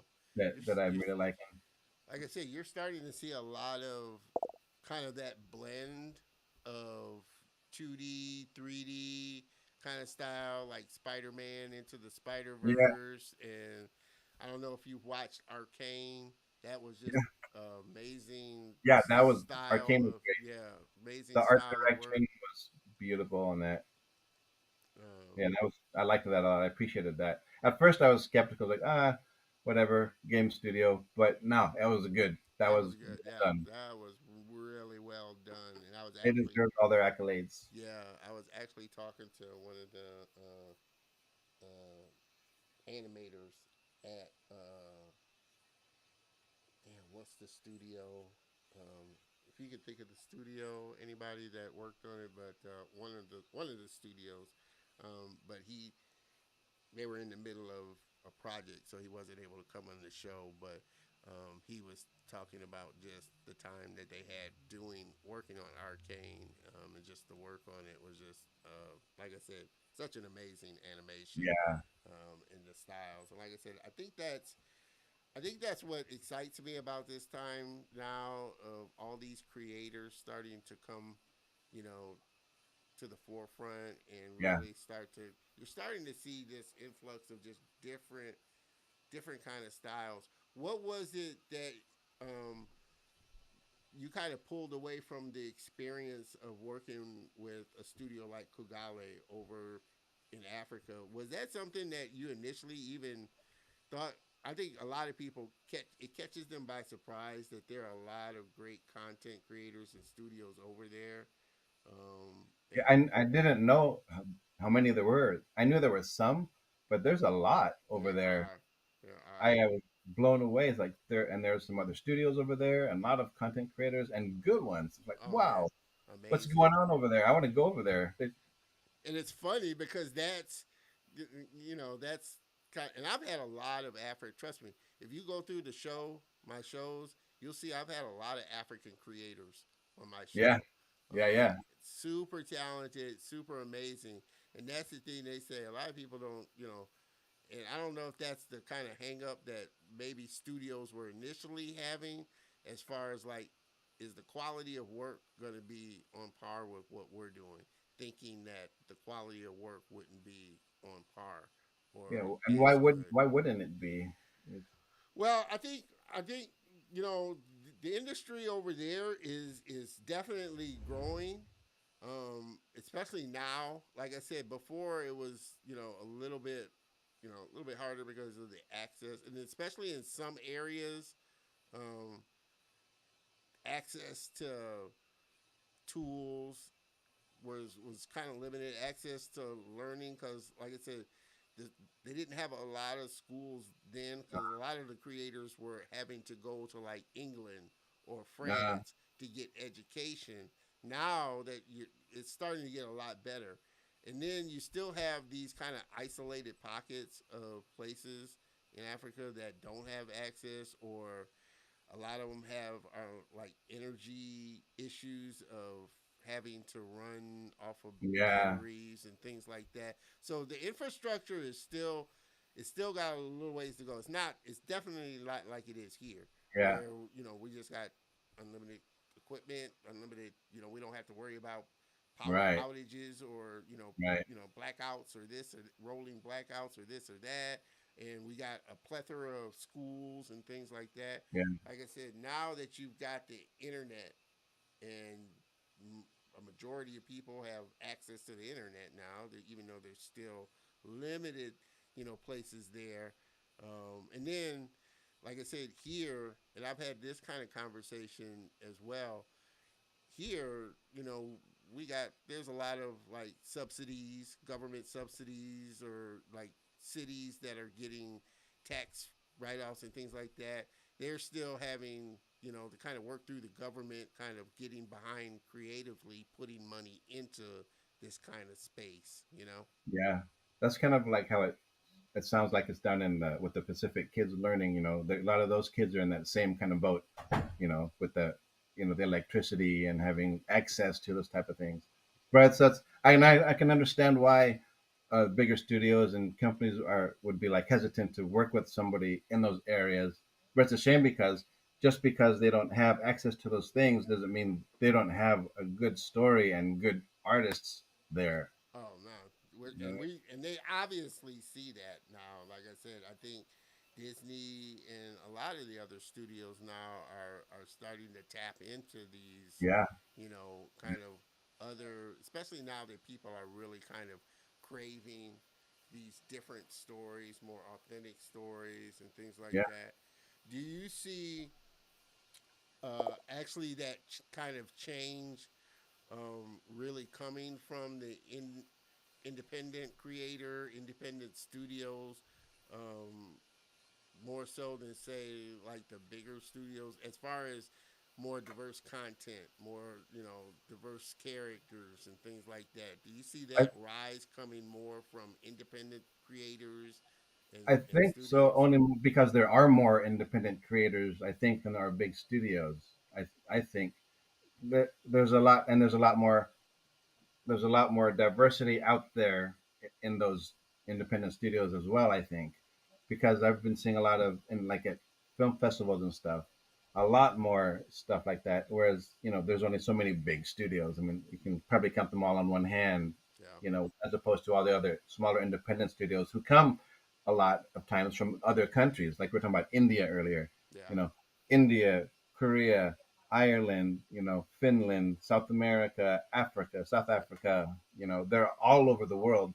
And, the big studios that are just in America are outnumbered in that concern. yeah, And I yeah, think that's a good thing because that causes the bigger studios to see and appreciate what's out there and what is, competition, yeah, or you can think of it as competition or think of it as inspiration yeah, and somebody to collaborate with, yeah, like is what happened with Kugali. You yeah, can either see it as competition or an opportunity to grow and collaborate. yeah.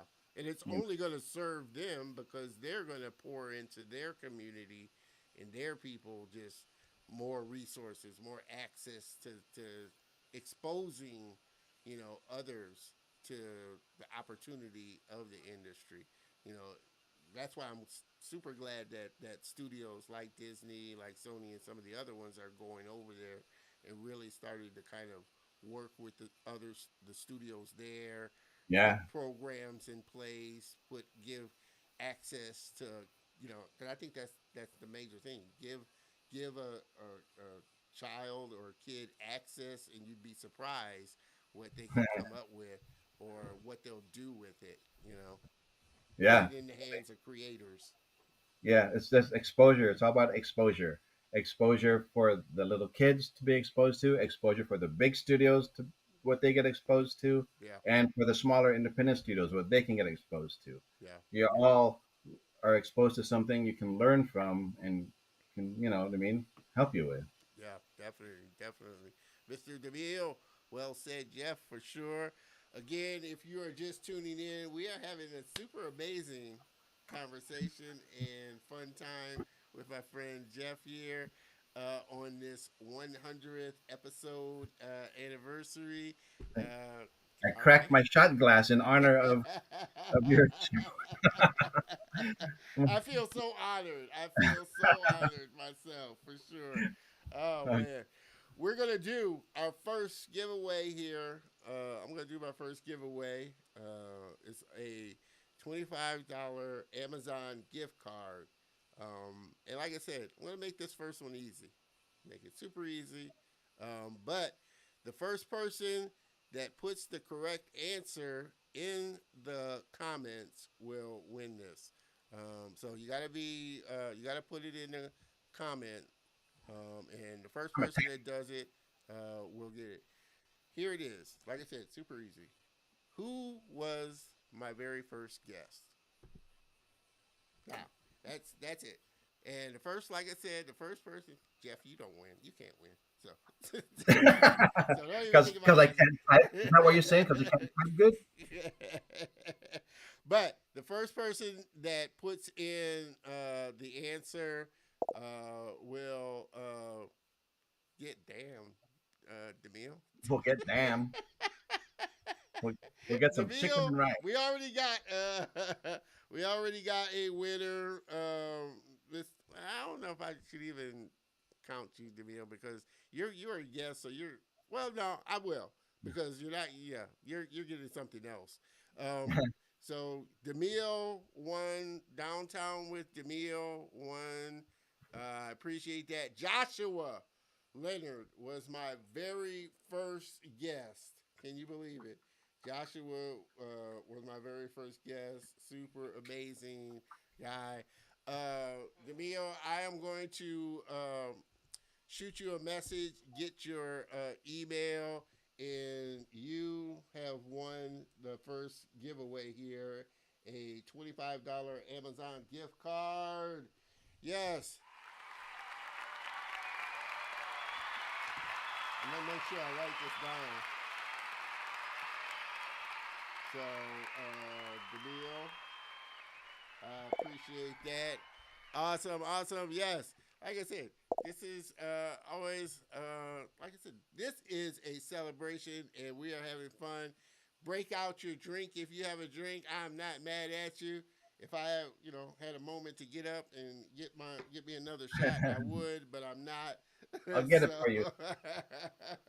So, like I said, we're gonna keep rolling on. Um, what were your, and I'm gonna ask you because we've been pretty straight, and I can appreciate your straightforwardness, Jeff, and that's why we Be vibe pretty careful what well. you ask for. I'm gonna say it. What was your thought? Because I had when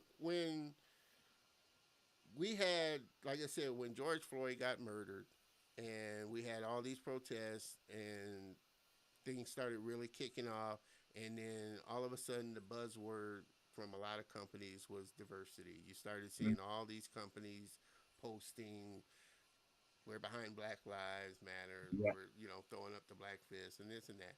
And I had kind of mixed feelings about it. What was your thought? Because like I said, for me, I was vacillating between, and I can't say honestly what a company's motive or reason for doing it was, but a lot of it came off as kind of PR kind of thing, like they were Yeah. trying to get ahead of being labeled this or labeled that. What was your perspective when all that started happening and companies like Disney, like Sony, and all these companies were posting, "We're behind diversity and inclusion. We're really stepping up diversity and inclusion and getting behind, just inclusion." Yeah, I felt the same way as you did. I was kind of torn. I was kind of like taken aback and kind of wanting, supporting the ones who said. But I was thinking, now you say that. I mean, where was that before? I mean, I can understand why you're saying it now. Yeah, You sincerely are feeling that way, and also, like you said, you want to get ahead of that railroad that's coming down the line. So, oh, why didn't you support this soon enough? yeah, Kind of things like, well, and why didn't you support this before? Is what yeah, I was thinking. And if you did, I mean, maybe you did, but it was we didn't know it, yeah, yeah, kind of thing. And then, so I can understand both sides, but I just wish it was like that before, yeah, yeah, you know, because they always and I mean, most of the studios I've been at, I can honestly say that they've always said, in the interview process or whenever you're starting to say, oh, we have a diverse company. We like to be diverse. We like to be, ethnically sensitive and culturally sensitive, and this and that and this and that. Um, but you didn't really see. A lot of it. Yeah, when it was a different thing when you walked into the. Yeah. It's I'm like like okay. I was like one of three brown people at Yeah. the studio.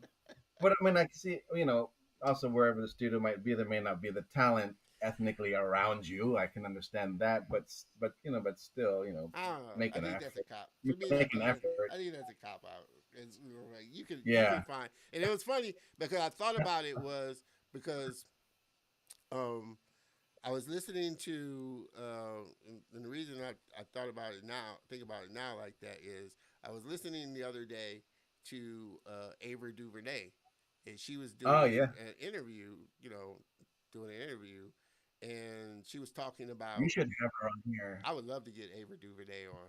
Now, would that happen? I don't. Five That's a lot to million get to. views. I would love to get Ava DuVernay on. Ava, if you catch this any kind of way, I would love to have you on the show.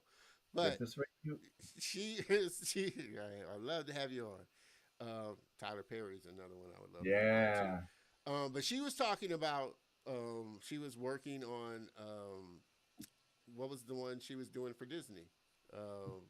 What was the movie she did for Disney? Oh, now why can't I say it? Man, jeez, it just slipped off. If anybody, if you could think of the name of the movie Text that, it. Text it. Type it. yeah, or Google it, yeah. Yeah. If you could think of the name of the movie, it just slipped off my tongue that she did for Disney. A Wrinkle in Time. A Wrinkle Yeah. in Time. Thank you. Hey, With we timed for it those, just right, for those. Amanda. A Wrinkle in Time. Yeah, that was it. A Wrinkle in Time. And she was talking about at the time she was putting her team together. You know, of bringing in people to do production and this and that. And she had this production designer that was building his team, and the production designer brought her a list of people. Hey, you need to bring these people on. Bring these people on. You want the best done. You need to bring these people on, and all of them were white. And she was like, What? okay, so you don't know anybody, you know, and I'm paraphrasing her, but you don't know anybody. This is who you know that you, that is, yes, this is the best. You want the best, this is the best. And it was like, okay. So she said, okay, now, you know, you need to cut that in half and you need to go find, how much effort. And that was the thing. She was basically saying, how much effort did you put into really trying to find, diverse people to really bring on, as opposed to just bringing your circle of people that you Yeah. work with. And that's what it boils down for me is who are you, I mean, surrounding yourself around, and who are you allowing yourself to expand to Yeah. get to know that is just as good, if not better, and can Hmm. do the work, but you choose to kind of stay in this circle or bubble of things.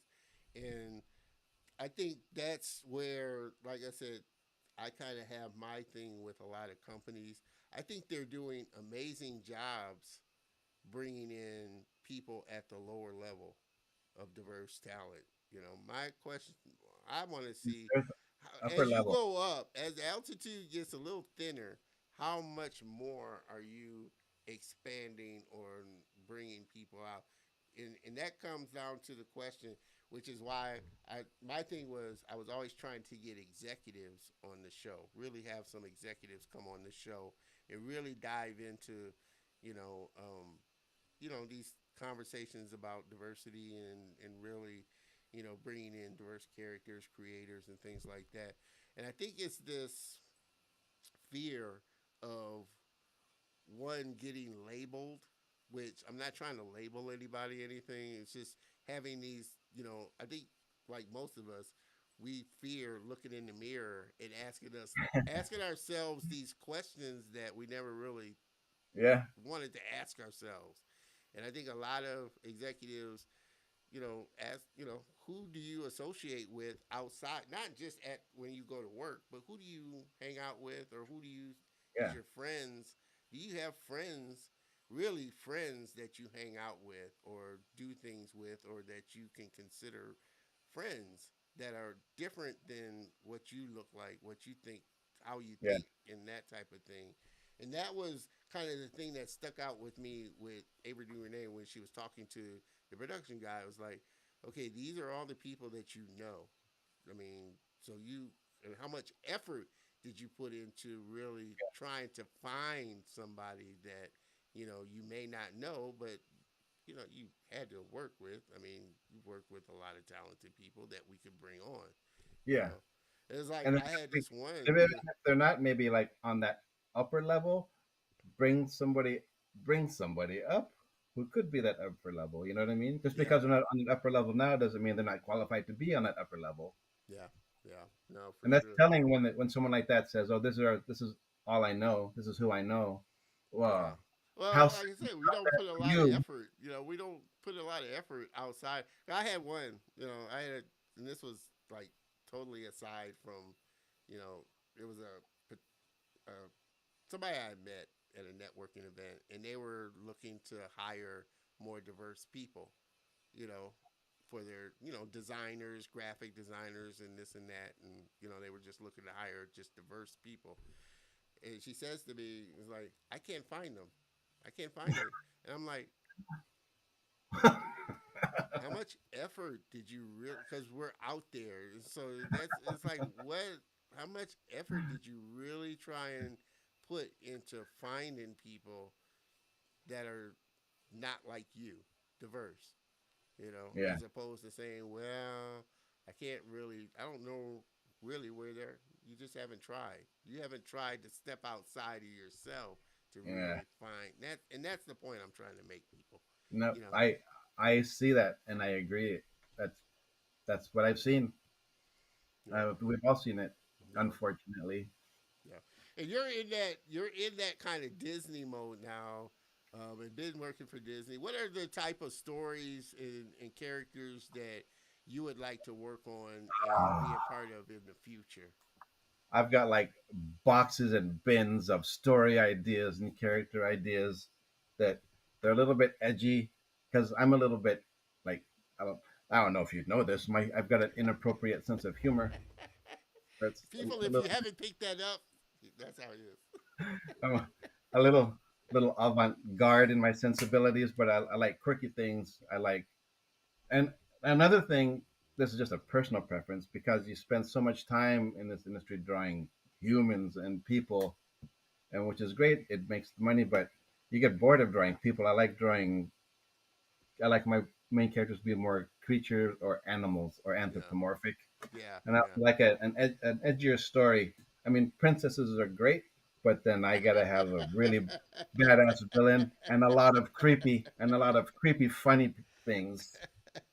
You know? Oh man, and I'm kind of like you. Like I said, that's where, like I said, I feel like you know Disney has this style. It feels like it would be hard um, to have an animation like Arcane be something Disney because it just doesn't fit in with, like, it's not a musical. It doesn't have cute little animals that support the main character or something like that. Yeah, So like I said, I love all animation. I love everything yeah, down me too. from the silly to the real more adult style Yeah, cerebral anime, type of animations and everything in between. As long as it's a great story. I think another one, I don't know if you checked this out on Netflix. It just came out. Um, Intergalactic is another amazing. oh, it's on my watch list on Yeah, it. that's another amazing animation too. Not just stylistically wise, but story and characters. Is it It's like great. the Spider Verse kind of? It did kind of remind me of the Spider Verse That kind of was awesome. style, but just the story, the characters were amazing. And, The it's just a story looks cool. yeah, it was just a well done animation. But even animation like that, like I said, it's just you can't imagine seeing something like that on Disney's streaming platform because it just Disney Yeah, they've there's a got their certain there's a brand. niche. They have a Yeah, they've niche. got their niche and they can't stray. And I had this conversation with somebody on LinkedIn too. they can't stray too far from it. Yeah. So something like Business model. Arcane, yeah, something like Arcane or something like Intergalactic, you're not gonna see on Disney's kind of streaming platform because Yeah. that's just not their niche. And that's why I was saying Disney's been around so long. They've gotten in this groove, and it's going to be really hard for them, or really challenging. It's not impossible, because they have ventured out in some of the Yeah. animations that they've done, definitely way out than what you would have seen back in the Snow White days. You Yeah. know, so they've definitely come a long way since the Snow White days, but they can only go so far because Disney is a family oriented style of animation. Yeah. This is And where, I mean, there's a lot of business and marketing involved in the things that a studio does, especially Disney. This is where a studio like that could make like a small offshoot studio to make things or like this. partner, well, yeah, or Or partner partner with with, somebody. yeah, like I said, Didn't somebody did that, didn't they? They partnered with another studio and just put it under their umbrella. And they, well, these guys make edgier stuff, but when yeah. we'll still make this stuff. And see, like I said, I think that's, Disney is I think Everybody would just go to that little studio and stuff instead of working on the. just buy it. But see, the thing with Disney is, and why Disney, like I said, everybody, kind of wants to partner with them because they're a big media. They've got massive distribution. I think, Disney is Disney. Disney Yeah, is worldwide. the So brands. it's a brand. Disney is just worldwide. But I think what Disney did well was they recognized that there were some things that they just weren't great at or going to be great at. So they either partnered or bought the company. They weren't going to be great in 3D. So they bought Pixar. Pixar is a great 3D company. So that gives them access to Yeah, create these 3D, and their stories kind of aligned, yeah, with Disney's style of story. They aren't great at like uh action or like visual effects type of movies. So they bought ILM. They've got they've yeah, got Star Wars. They've got, they brought in these different types of people to fill in the gaps of what they yeah, probably wouldn't do. Like they did Tron, and Tron was groundbreaking for the for the time that yeah, they did it. But ILM, companies like ILM, companies like Weta, they're much better, and that's what they do. yeah, So it's either beneficial for them to partner with them or to buy them. yeah, And they, like I said, they made a coup when they bought ILM and got all of Star Wars, just yeah. like I said, And and Marvel. Marvel. Like I said, so they bring in they fill in these gaps of where, like I said, they're not gonna shine, but they can still have them as part of the Yeah, Disney brand. take advantage of that collaboration, right? Yeah, yeah. Yeah. Miss They Amanda, definitely have people in the studio who would want to do something like an offshoot like that. yeah, they picked the right studios. Like I said, Yeah, Pixar was a hey, that was a boom for them. That was the right move for them, really, because Pixar, in which, like I said, John Lasseter, he even worked for Disney. And he even brought he 3D. was Disney for a few years. Yeah, he was Disney. Like I said, and even when he was working for Disney, his goal was to bring 3D. They just didn't want 3D at the time, or they didn't see any type of future. So Pixar, at a certain point, was going to crush Disney as far as 3D content. And so for And they're kind them, of pretty much like a sister studio to begin with, anyway. Kind of, because they all grew up in the industry together. together, basically. Yeah, So, I mean, like I said, but I think had Disney not bought Pixar, Pixar in 3D would have just outpaced them. yeah, Because that's what Pixar did was they yeah, just perfected 3D storytelling. yeah. They weren't And trying since to they did replace. that, Disney's come up in their game Well, with that's what this. I'm saying. They left because Disney knew that they weren't going to be able to compete with Pixar as far as 3D. You know, it either be to their benefit to partner with them or buy them, and they bought them. So Yeah. now, like I said, when you think of Disney, you can think of Pixar. You know, Yeah. Pixar's, like I said, it's their brand now, and now they can, if they have an idea for 3D, they've got a studio like Pixar that Yeah. can either teach other Disney animators to do 3D or do it themselves and put And it that's out. what they do. They have an open line of collaboration and communication like all the time. Yeah, There's Pete Docter and they have directors from Pixar down at Disney all the time. There's people from Disney up at Pixar all the time. So there's always a cross germination and a collaboration on everything. They share notes on shows. They give feedback on our stuff. We give feedback on their stuff. So it's nice like that. It's a good marriage. yeah, yeah, for sure. Miss Amanda, Tron is a VFX legendary film. Yeah, well, I thought Tron was good. I mean, I wasn't a. I thought it was It's ahead not of my its. bag. In story wise, it was, but tech tech technologically wise, it was way ahead of its time because of what Disney was trying to do. And so, like I said, you could look at Tron now and see, okay, wow, it's it pales in comparison to Yeah, what being put out now. But you think about the time that Tron came out, yeah. yeah, it It's was groundbreaking. way ahead of its time in what they were trying to do. Technologically, yeah, it did a lot of stuff. But in order for a movie to catch my attention, it's got to be visually appealing and have interesting story and characters. And when I saw Tron, all I just saw was like fluorescent lines flying around, and Well, yeah, ah, that's what I said. Story wise, it wasn't. I think that's where Tron fell off, but yeah, it let them know.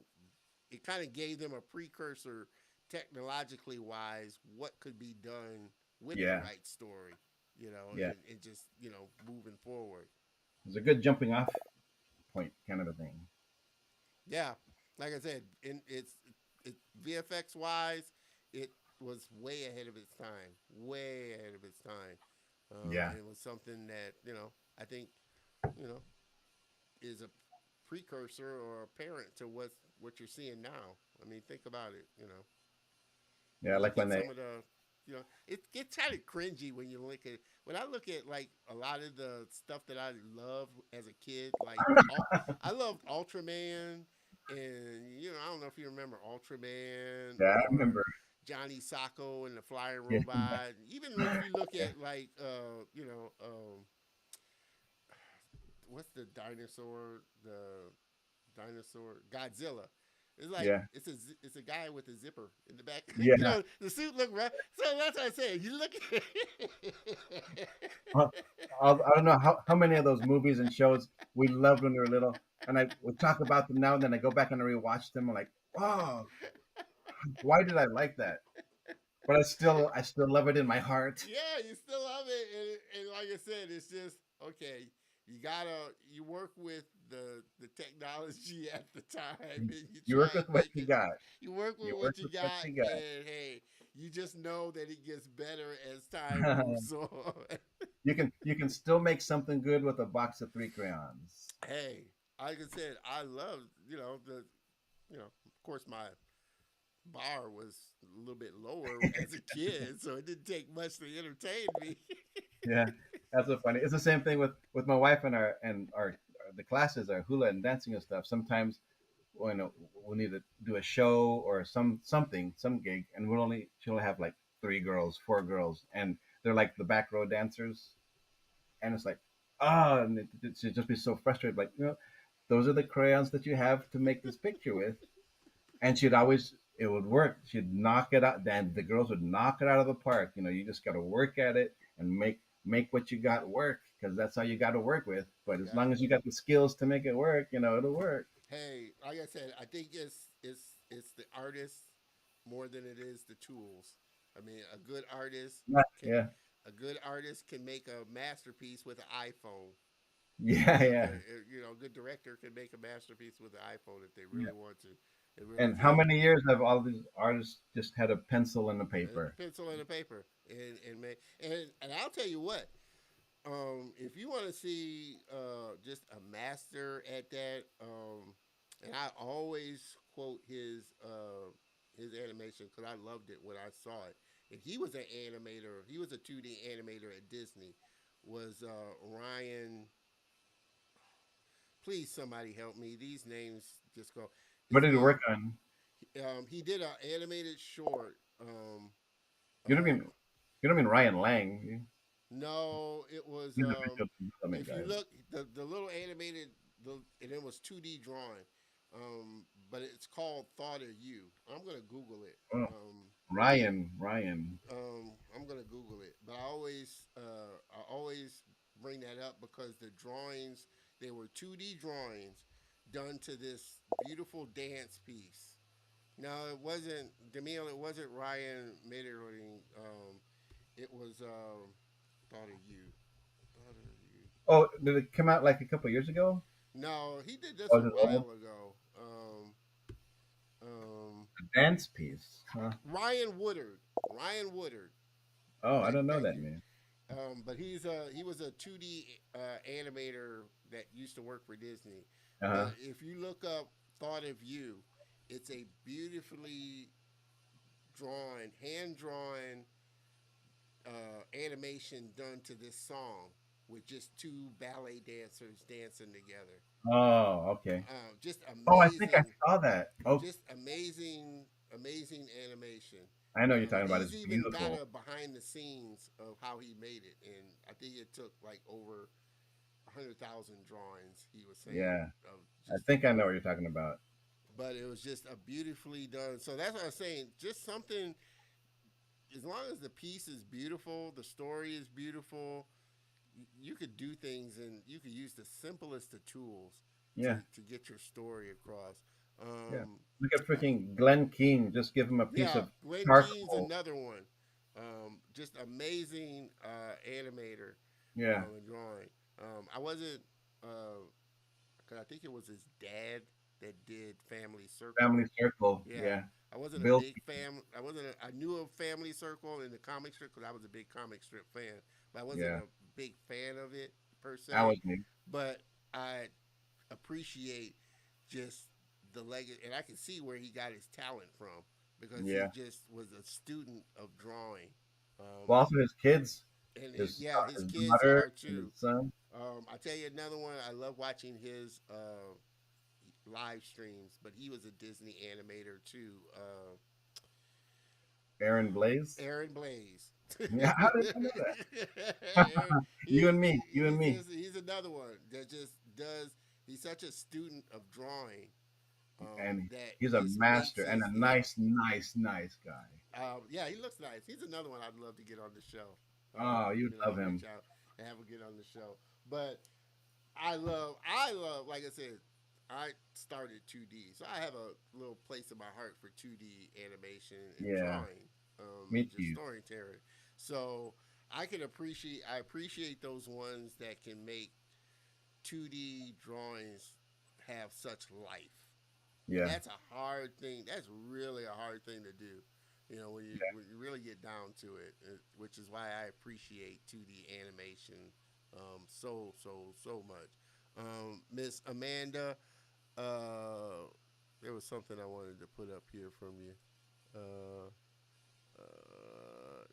yes, no, no apologies for your VFX oh no. interjection, because I know you're a VFX person, which is why I want to have you on the show. Because I Yes. love, like I said, I love VFX. I love just anybody that's able to creatively bring their idea that's in their head out in Yeah, whatever medium it may be. make it a Whether it's, reality. yeah, it could be crayons, and I've seen some nice crayon animation. you Never know, along with crayon use that. drawings. It doesn't take much, for sure.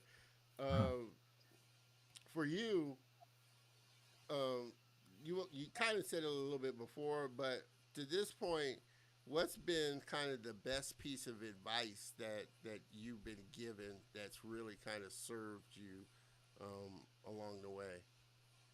Well, there's definitely that bit of advice about thinking outside of the box you're already thinking outside of. Yeah, I mean, that one, and especially, um, what was that that he said?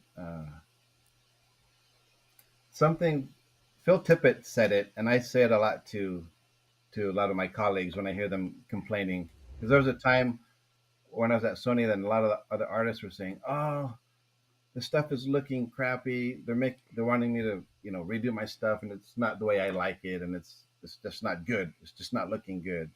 And then I would I'd look at them and say, you're getting paid to sit on your butt in an air conditioned office and draw and paint. I spent how many years, like I said before, busting my hump on other things outside, and I told them, if that's what they want, give it to them. If you give it your shot to make it how you think it should look nice, and they wanted something else. If they ask for shit, give them shit. It's You know what I mean? Yeah. It's that easy. Or leave. Yeah. Stop. Don't cry. I understand. You're crying about it. It's art, but you're getting paid, and if you want to get paid, you need to do what you're asked. Ultimately, it's the client's wish. It's the client. It's the If you're client. doing client work, now if it's Yeah. your personal work, okay. I mean, give it your shot. I mean, they Yeah, hired you for your vision. Give them your vision. If they don't like it, give them what they want. yeah, yeah, It's or do something else. yeah, That, and also the best advice I've heard and that I always give is adapt, evolve, and learn. What I said earlier. Otherwise, you'll become un, extinct. Just you you die. know, don't Yeah, adapt, you die. yeah. Somebody said if you're not growing, you're dying. Yeah, It's either one of the two. You either grow or you die. So yeah. I think, and I try I've to had this apply that all the time. conversation. And I've had this conversation with a lot of my family. It's like if you want to, you should always be wanting to learn something. Your Yeah, learning doesn't stop when you graduate from high school. You yeah. know, it's There's so many things that I still need to, not yeah, just because I want to stay relevant in the industry and make sure I'm working. There's that aspect, but also for my own personal self, I want to learn these things. But right now, it's just a matter of time. It's like, yeah, there's only so many hours in the day. Yeah, yeah. But ultimately, it comes down, like I said, to you. yeah, You have to decide that that's something that you want to learn and something yeah, that you want to get better at. Otherwise, you don't.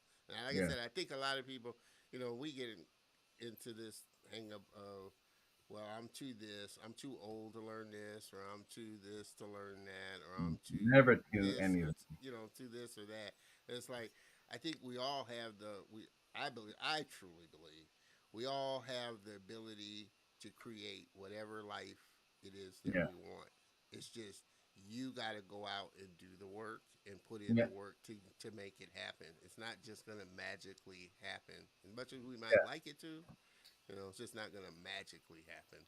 We can always think of excuses for why we're not doing something. Yeah, Like I just did. I don't have enough time. That's an excuse. I mean, if I really, really needed yeah. to, I'd bust out that hour between 11 and midnight to Even try if it's an something. hour, yeah. Even if it's Just 15 an minutes hour. or 30 minutes, you Yeah. know. But like Just I the think like effort. I think like you said, it's we can all come up with a million and one excuses Yeah. for this or that. If you don't have the hustle or the drive, you're not going to do it. Yep. Don't be discouraged. You got to just sit down, listen to my own advice, and make myself do it. Miss Amanda, thank you, Jeff. Needed to hear that today for Thank sure. you, everybody. I appreciate that. And like I said, we're still rolling on. I mean, I try to be respectful with people's time. We're already hitting the 2 hour mark. Um, We'll have to do a part two and a you part know, three. yeah, definitely. But me and Jeff can roll on and roll on for sure. And I definitely, like I said, I want to do another fun giveaway. This is going to be for a Color of Motion swag shirt. You know, so definitely, if you are tuning in, uh, this question is going to be a little bit harder, just a little bit, not amazingly hard, but it's going to be a little bit. So, for a Color of Motion T-shirt, um, you need to be the first person to answer this question. I've only had 3 guests that have come on the show more than once. What three guests have been on the Ooh. Color of Motion um, multiple times? So if you can put that in the chat, you will win a Color of Motion shirt. Um, Besides again, future me. yes, Jeff hasn't yet, so you can't use Jeff. Jeff will be Future back me. on, but to this point, I've had three guests that have been on the show more than once and have come back.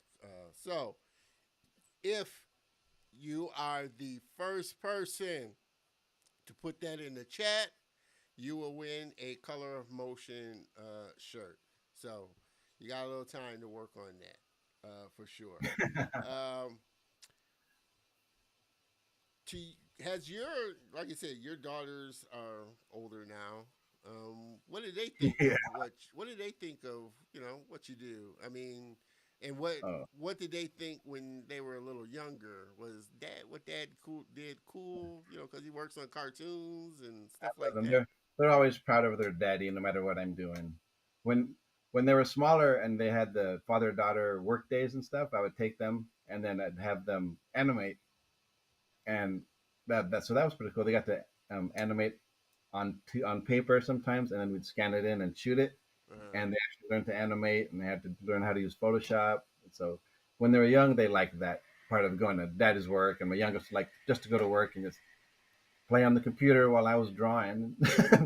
The perks of working in a studio, just sit there so and none watch. of them got the artistic gene or the artistic Not not desire not desire they to both get have into. artistic desire. Our The oldest daughter, she's an art director, creative director Oh at wow, an ad okay. agency downtown, and our youngest daughter, she's a nutritionist, uh, medical dietitian type of thing, but Yeah, she's yeah, yeah. also the choreographer and dance teacher as well. So all the girls, Awesome. they're all artistic. It comes from Oh. mom mostly, and then a little bit of my influence, Little bit of your gene in there. just a little bit of my absurd absurdness, So when inappropriateness. yeah, I'm pretty sure they got a little bit of that there too. There. More than they should. So what's your process when you sit down to start? Do you have a process that you go through when you start to work on a character or a Like design? from scratch. Yeah, or for a project. I mean, I know you're kind of, you know, you have a structure when you're working on Yeah. a project and stuff like that. But when you sit down to draw, do you? I mean, even in that, do you have a process to to get the feel of the character to come up with a character from Yeah. scratch for a project? If it's just for myself, not for a show or a studio or anything, it's just something that I want to get out of my head. It's usually pretty well thought out in my head first, and so I can hopefully it's thought out enough to where I can see it enough to where I can draw it out, and that's just my and it just becomes like a random thing. Oh, I'll try this, try that, random this, random that, and Yeah. see what how close I get to what I'm thinking of. That's my personal process. But when it comes as far as shows and stuff, there's already hopefully and usually there's already a story in place and a character description in place and what the needs are as far as the story is concerned, what the character needs to do and look, da da da da da da da da, for whatever show or even like a video game. You hope, well, not usually video games, sometimes, Yeah. but for shows mostly that's in place, and so that gives me a good base to start off, and then the first thing I do is just take that in, think about it for at least like an hour, just kind of let it all sink in. Sometimes it'll take like a couple of days for some characters. Yeah. I'll start sketching stuff out, but sometimes something comes out right away. And sometimes it takes like a week before something feels right. Yeah. And then the process is okay. Now give that to Corey or Phil or whoever's gonna approve it and get their feedback and the director's feedback and the story guy's feedback and see if I'm hitting all the right notes. Yeah. Yeah. You know that's the main process as far as that goes. And then hopefully I'll if I get it on point soon enough, then I'll start tightening it up. Putting it in different poses, Yeah. character attitudes, more story related illustrations and stuff like that. Yeah. That's the best part. That's the fun part. The fun part. Trying to figure out, okay, how envision this character in this story. What is he doing? How is he doing it? What does he look like when he's doing it? How is he expressing himself? How uptight is he? Or Yeah. every all those aspects. That's the juicy part of my job. That's I That's will where the do that juice starts forever. dripping out from the Yeah, project. it's like eating like really juicy fat burritos all day. That's what it is. ah, but That's the best. Kahin Kahinya Tahina. Kahinya. Nice. I appreciate that. And what's been? I mean, I know they all kind of have their own unique kind of experience, but what's been the funnest project that you've worked on? Oh man, fun wise, I think I mentioned this one earlier. The Market of Cree was fun, the first fun because of the collaborative team that we had, and also I was just my brother was on that team, and all the most of the other guys that we hired on came. They had nothing, no experience in the game industry, video games, whatever. We all came from animation, and we all tried to apply what we knew Mm-hmm. into what these video game guys were doing, and just that process of working together was really fun. That, and when I was on Ralph Breaks the Internet, because I was working with like my friend Corey Loftus, and then Phil and Rich, the directors, because we all have this same absurd and inappropriate sense of humor. And which is not very like Disney, but they liked us enough to let us work on it still. But we had to we had to like tone down our Tone stuff, it down a and, little. and we still showed it. And luckily, Corey was a good filter to know what to show and what not to show, and Don't he'd show say, that. Corey Loftus is like slap me down here. Nope, Uh, nope, nope. But Rich will like that. We'll show him anyway in private. But Corey was Corey was the worst. He's more absurd and ridiculous than I am in his sense of humor yeah, sometimes. yeah, That's why we worked good together on that. So that was another fun time. yeah, Everything's fun, yeah. I think it's and then stuff always to make it fun. yeah. I think that's what I love about the industry and just the notion of a good collaborative environment, a fun environment where you're all kind of feeding off of each other and kind Yeah, of learning, bouncing ideas off of each other. yeah. So Makes many for times you don't though. I've been yeah, at studios where on a show or a game, whatever, there's just one concept artist or one, and they just work in a bubble. yeah, And I've had to do that too. And you can do it, but if you've got good people to collaborate with, that's another thing. You want to collaborate with good people. You can collaborate with somebody who doesn't know what they're talking about, yeah, who has more say than you, yeah. and then it's like, oh man, Yeah, yeah. Or just a bad attitude. just Like a I said, bad attitude. yeah, like I said, there's some that, which I guess is the big thing I've kind of learned about the industry. It's a very small industry in a way where people know each other and Everybody have knows worked, each other. yeah, worked with each other. So if you're that type that's really hard to work with or Yeah, just doesn't fit into the company culture or just a jerk or whatever it yeah, may be, doesn't really matter how good you may be. They don't want to work. Really want to. I mean, that's true. it's really a environment type of thing. Yeah, Do you fit in with the culture of this yeah. environment? I've worked with artists, and I know of artists that are like badass, really good artists, but people don't want to work with them. Yeah, It's just that's just it is that, and your reputation precedes you. yeah. Like you said, It you, follows you. it's a small. I mean, it's a big industry, but it's small in that way to yeah, where about reputations. If you're yeah, nice, lucky enough, I'm nice enough to where people like to work with me. I may not be the greatest artist, but if they'd rather work with me than that really good artist who they yeah, don't want to even talk to. yeah, yeah. And I think, So it's like I like said, it goes such a long way, such a yeah. long way. Amanda, I didn't mean to make it tough, but it really isn't. If you, I mean, it may take you a minute to kind of go, you know, figure it out. I mean, and I'll just get the answer. If you look Just through, if Google you it. look through the well, I don't know if it would show up in Google, but if you'd have to go through. You'd have to go through the episodes to see, really see it. But it's really not, like I said, really not that hard. It is, but it isn't. It just would take a little bit of time, which I'm really trying, like I said, to make it fairly easy for you to get it. But I don't want to make it too easy. Um, You gotta Fortunately, like I said, uh, Demille. You have already won, so you cannot win. Demille, I know two out of the three, but I'm sitting this one out. Yeah. so, sometimes. And definitely, like I said, I want to make it so easy. I really do want to make it easy and fun to get it in. Definitely going to be doing more of these fun kind of giveaways for sure. So, like I said, the question is I only had three guests that have been on the show more than once. Yeah, three guests. Very easy. Um, and I think if you, I will give you a hint. If you go to the YouTube channel and quickly go through the playlist, you can probably find it out really quick. Who it is, for sure. Who are some of the? We've mentioned a lot of great people.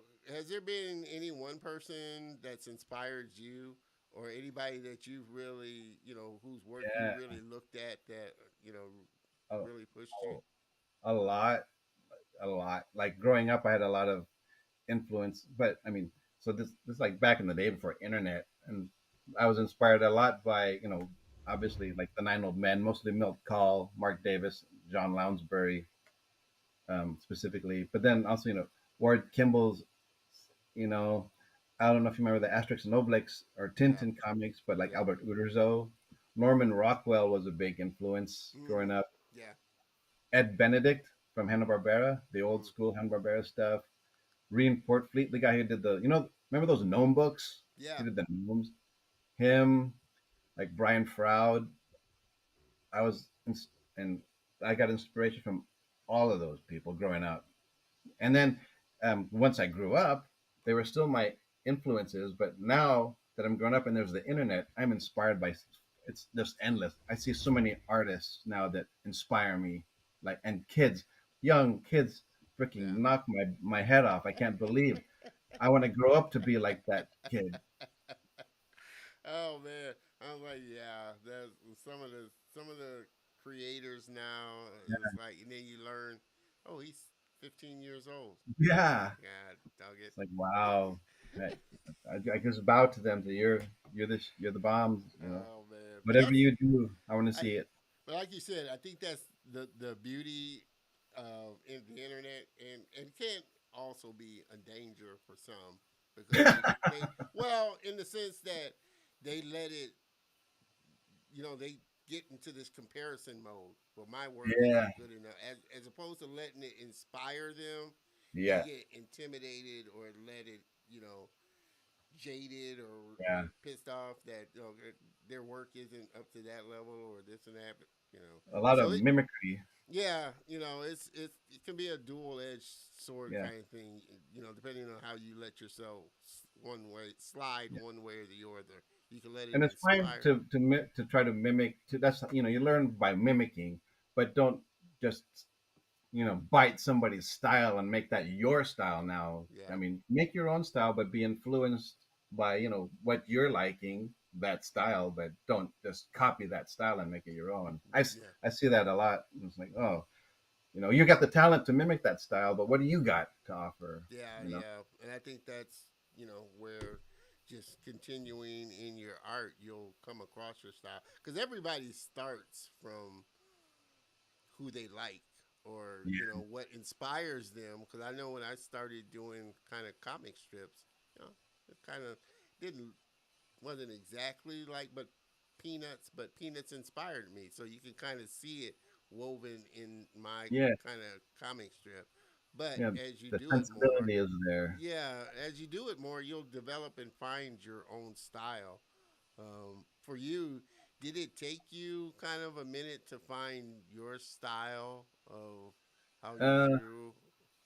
Well, that I was when growing up, I was so inspired by like the Milt Call and John Lounsbury, Mark Davis stuff that that really you could see it. I mean, you couldn't see because I was a crappy kid drawer, but that's what I was seeing in my eyes. That's what I was seeing. And then as I grew up, it got honed and it became okay. That looks a lot like not that it did. It looks more like Yeah, that's a milk called John Lounsbury kind of a drawing, yeah, and so that kind of be and I didn't want it to be. I was glad that I could draw that, but I didn't want it to be my style because I felt like I was stealing. yeah, You know what I yeah, mean? yeah, So my style started to evolve more. I think after I started working in the video game industry, because then I was seeing a lot more stuff in like video game art. Think, yeah, oh wow! And then um, yeah, then my own sensibilities start to come out more and influence the style that I had already developed. So yeah, it's kind of like a yeah, mishmash. But so a lot of people say, "Oh, it looks like Don Bluth. My artwork looks like Don Bluth. Don Bluth do that or something." Well, I did work for him, so yeah, I yeah. had to So learn. I had to learn to draw that style yeah, for a minute. So yeah, and like I so yeah, said, I think you eventually kind of come into your own there, yeah. as far as like what you like to do and your style of drawing. I don't know how Um, to explain it. Like when you look at my stuff, I don't know what people see. And I just see like just the madness that's in my head being poured into one layer in Photoshop. Like, okay, that works. you mean you don't use multiple layers? Well, after when I'm, that's a whole other podcast. I, I sometimes I use too many layers, and then I'll merge layers, and then I'll put it. In the beginning, I just used one layer because I didn't know better. I thought it was most efficient. Well, I think in the beginning, Photoshop only had one. Yeah. Now, It's now, amazing. Like I said, it's amazing, which is why I love um, technology because, like I said, things just change so much. Photoshop is such a different application from when it first started out, yeah. and what you could do with it. Before we go on, Still just draw with the same airbrush pencil that I did when I started. Nothing has changed for me. you mean you don't use multiple different brushes? No. Wow. Yeah. What's it called? Got some cool brushes. Aaron Blaze. He created Oh some cool yeah. brushes. But Um, then I always people give me cool brushes, but I always end up making the tips really small, and then putting the opacity down so it draws like a pencil. I just make every brush into a light pencil. oh man. Oh man. Before we move on, Miss Amanda, you got it. Joshua Leonard, Sean Christian Bellinger, and our very own Mr. Robert Paul Jr. were the only three that were on the show up until the future when Jeff comes back on. They're the only three that have been on the show more than once. Super, super, super talented guys for sure. I love them all. Joshua, Sean, super amazing guy. Robert, for sure, who was on earlier. So, Amanda, you have won a Color of Motion shirt. Um, I will be getting with you uh, to figure out your to get your mailing information to ship it to you, to get your size, what size you want, and to get what design you want. Like I said, if you go to the store, colorofmotion.net/swag. You can see I've got several different designs. I got a Superwoman design. I got one. I call it Iron Woman. It's a woman's T-shirt, but Iron it's Maiden. it's it's the same design, but I call it Iron Woman. I don't want to say Iron Man. It's an Iron Woman. I got a Superwoman design. I got several designs. So you can jump on. like I said, find what design that you like, and when I get with you this week, let me write this down. Amanda on a T-shirt, uh, so we can get this to you and have you. But you got to remember when you get it, take a picture of yourself with the shirt so that I can feature you on the show and on, like I said, some of my social channels. So congratulations to you, Amanda. I appreciate you for taking the time to dig into that Yay! for sure. Uh, Definitely enjoy that. Like I said, man, I appreciate you. One, like I said, supporting the channel and being on the show. Like I said, I definitely want to get out to you and talk with you about you coming on the show, and having a good VFX Yes, conversation. I've had a yes, few VFX people on, but I want to definitely want to get more. Um, and I definitely want to get. I would love to get a Native American. I've yet to connect with a Native American animator, or I know they're out there. I know they are. I just we'll haven't. find him. Yeah, I just hadn't connected with one that's done animation or visual effects or something like that. Which, like I said, is a big thing. Really having there's so many diverse creators out there. And you were saying that it kind of you know surprised you a little when you started doing work with Kagugala over in Africa, that there were just so many, African Yeah, creators and I things knew like there that. were, but not to that extent. There were a lot. It surprised me. Like I said, that was something that kind of caught me a little by surprise. They're out there, but Yeah, it doesn't hit you. And it didn't really hit me until I started connecting and making friends with so many, just African content creators.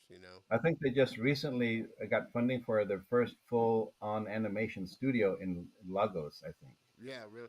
Lagos is getting big. I know um, uh, South. There's Triggerfish animation is in South Africa.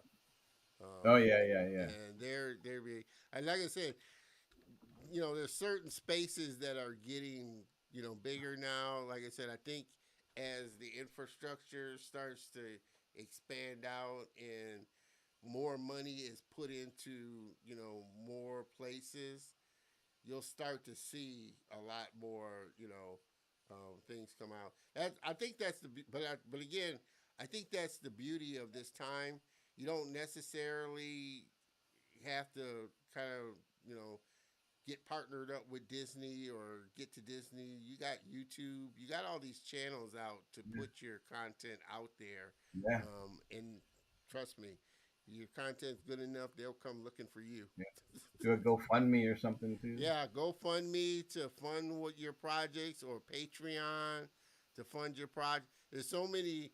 I think it's a great time for content creators. I always say Yeah, it's a great time for content it creators. is totally.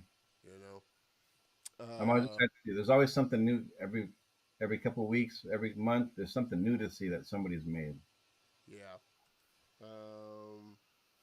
I'm trying to jump over here. Uh, for you, um, is there kind of this in where do you kind of see the future of animation kind of going? Hmm. I see because of all the new different ways to, because animation is just a medium, Yeah, right? And there's so many different ways to apply software and techniques to that medium. There's a lot of, and just the overlapping of mediums, like see, it's like Wendell and Wild.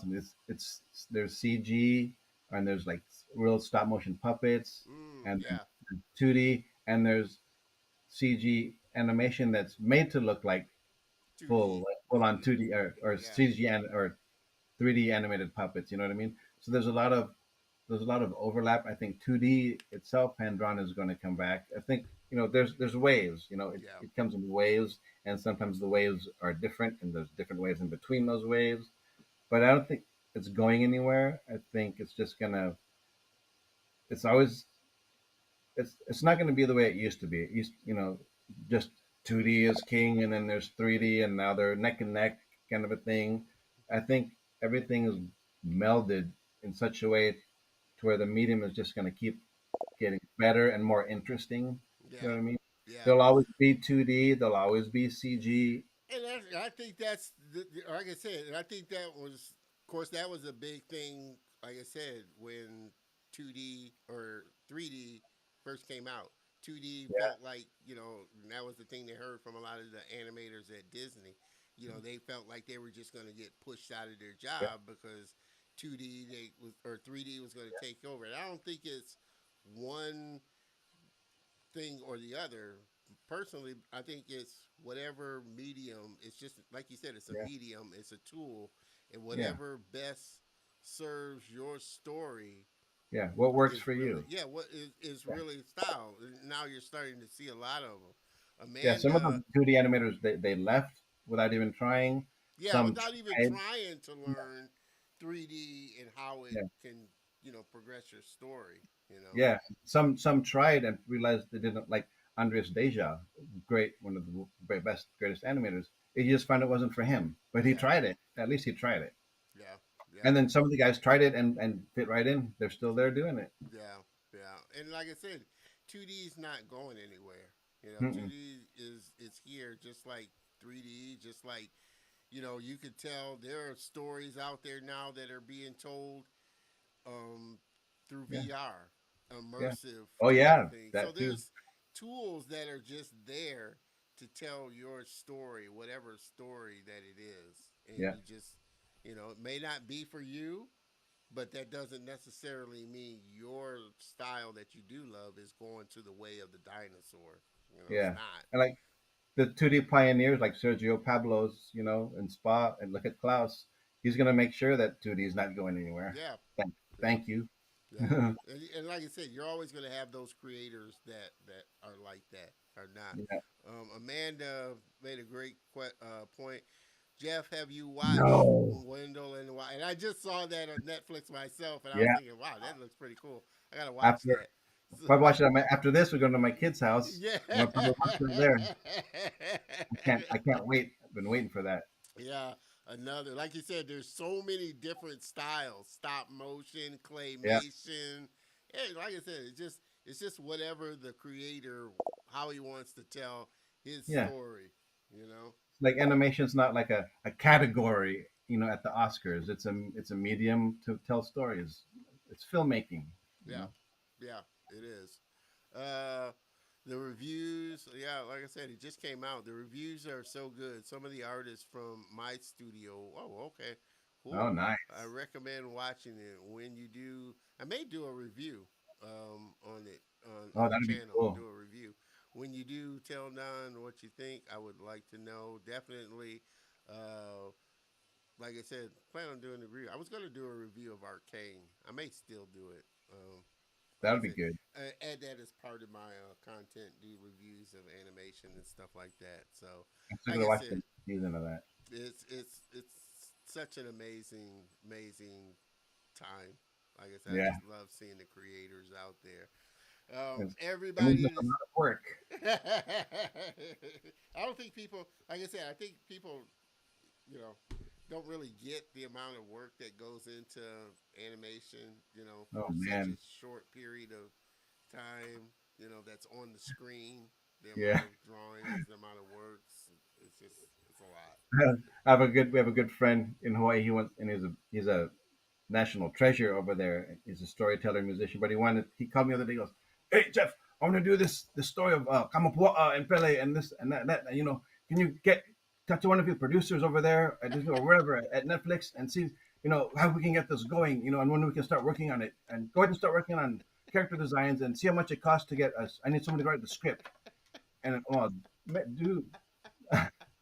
What are you How much doing? money? How much money and time do you have?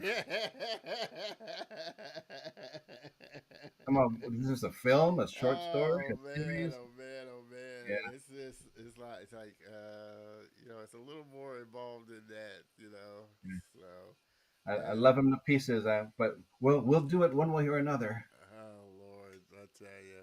But that's why I love part of why I love, like I said, making friends like you and some of the other great, amazing people that I've made friends with is, it, if you do come up with an idea, hey, I know somebody that does character Yeah, design, bring we it, know somebody.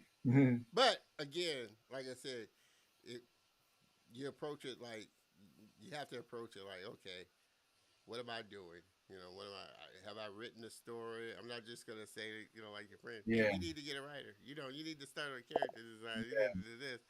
I'll be bringing something. You have to bring something, to the table. This is not my field, but I do enjoy this every time. I'm glad of that, Maggie. Like I said, yay. you know, Maggie, like I said, is one of those ones that really, like I said, even to those ones that's not their field, enjoys not only the interviews, not only the friends that I bring on, but gets something out of it. Because I know there is a certain amount of people watching that are passionate about, animation, motion graphics, visual effects, cartoons, comics, and are looking for information to get into the industry or how they can get encouraged into the industry. Like I said, we had a lady on last week. Her daughter is into animation and art, and she was saying how much her daughter enjoyed the episode and got a lot out of it. Oh, that's good. So that's what inspires me to continue doing this. Um, Do it's, not stop, my friend. inspires me to continue meeting crazy people like this. What are you saying? Get him. Get him. I love my Toto, Toto, Toto. That's my My chupacabra. Chupacabra. Chupacabra. Oh man, like I said, this has been kind of like I said, the best 100th episode for sure. Happy 100, buddy. I'm telling you, I am so looking forward to doing 100 more for sure. You guys inspire me to continue to level up my show. I was just telling Jeff before the show, I got my new. I'm gonna reach over here too. My new mic came in, people. So I'm continually leveling up the show. I'm going to be doing a review, unboxing and a review of this uh, kind of next week, I think. Just got me a new mic, got a new audio mixer board. So I'm always continuing to work to make this show the best that I can make it. And like I said, I couldn't have reached 100 episodes without you, the viewers, without great friends like Jeff and so many of the other ones that have come on and made, just the color of motion such a blast to do. I've had such a great time just doing this and bringing value to people. Uh, like I said, woohoo! 2 hours and 36 minutes. This I'm is sorry. I'm this sorry. this is the king. No, this is the king. Like I said, we could talk for hours. But I know I'm in my mind. I'm smelling that chicken and rice, so it's Yeah. making me hungry. I'll This is- save you some. The timing is good because right about now my monitor's is going like this. Okay. Oh man, this has been And this my has my been. wife just said it's time to go. Oh Timing yeah, is the timing is perfect. it's perfect. Everybody, like I said, make sure that you hop on over to Jeff's channel, connect with him. You can find his art station over at artstation.com, Jay Merghart. Connect with him on LinkedIn as well. But reach out to him, let him know how much you enjoyed the show. Make sure that you hop on over to the YouTube channel, subscribe, hit the bell notification, comment on the show because those, which we've gotten a bunch of comments in the live stream, but make sure that you comment on the episode because that definitely helps not only the episode but the channel as well. Um, like I said, I want you to be a part of the community.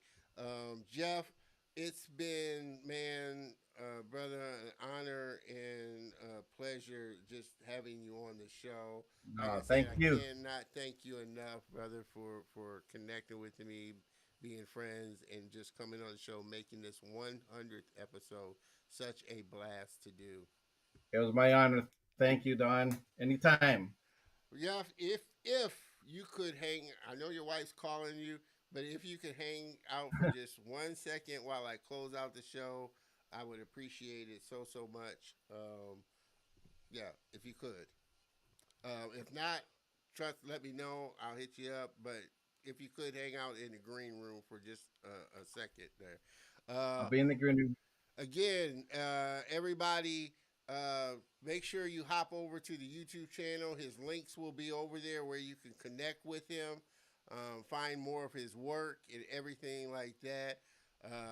But make sure that, like I said, you come back to the channel and find all of that information.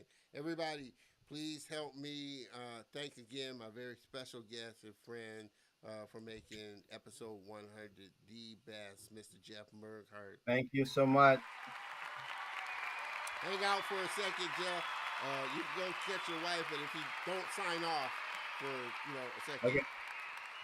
everybody, like I said, you guys have made and gals have made 100 episodes. This 100th episode, such an amazing time. Mr. DeMille, you will get your $25 Amazon gift card. I got to get your email from you. I will shoot you a message. Miss Amanda Price, who won our very first swag item. That is going to be coming to you. I will shoot you a message to get your mailing information, your size information, and all of that good stuff so I can ship you out your shirt. Uh, if, like I said, please make sure that once you do get it, uh, take a picture of yourself so I can post it on the social channels, share it on the next episode as well. Again, I appreciate all the viewers for being a part of this show. Like I said, I know this episode went particularly a little bit long. We are hitting on 3 hours for sure. But it's been a blast, and I so appreciate Jeff for being a part of the show. He's definitely going to come back on the for another one for sure. He's just that kind of great guy that you want to have on the show. Make sure that oh yeah, the, it's not next week because next week I'm not going to be live streaming because I am doing the walk for Alzheimer's, which I do every year. Um, if you would so like to support, please find my page on the Walk to End Alzheimer's. I do it every year. It's a great organization that is very close to me because my mother and father had to deal with Alzheimer and dementia in their latter years. So I do the walk every year, and next week is our week to do the walk. So I won't be doing a live show. I will be rebroadcasting an episode.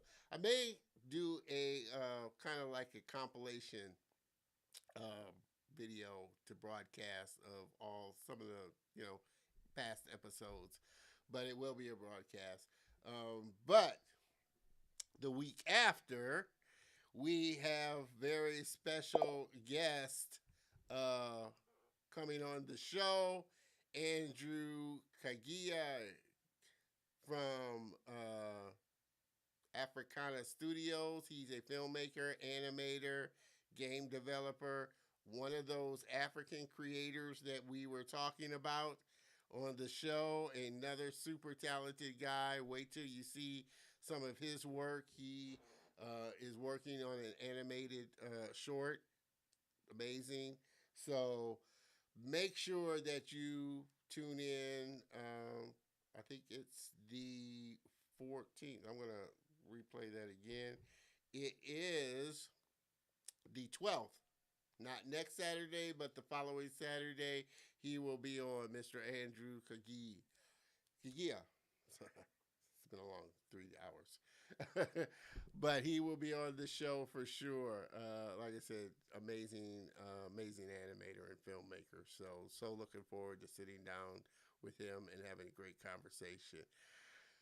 With that, man, this has been a great one. I've had so much fun. I hope you've had as much fun as I have. Didn't mean to quite keep you as long as I did, but hey, it's the 100th episode. It's going to be a long one. I hope you enjoyed it. I hope you had fun. I hope you enjoyed Jeff and his great sense of humor. Like I said, you can't beat it. It's been kind of the blast that I knew it was going to be. With that, we are going to close this out. Again, I will be reaching out to all the winners.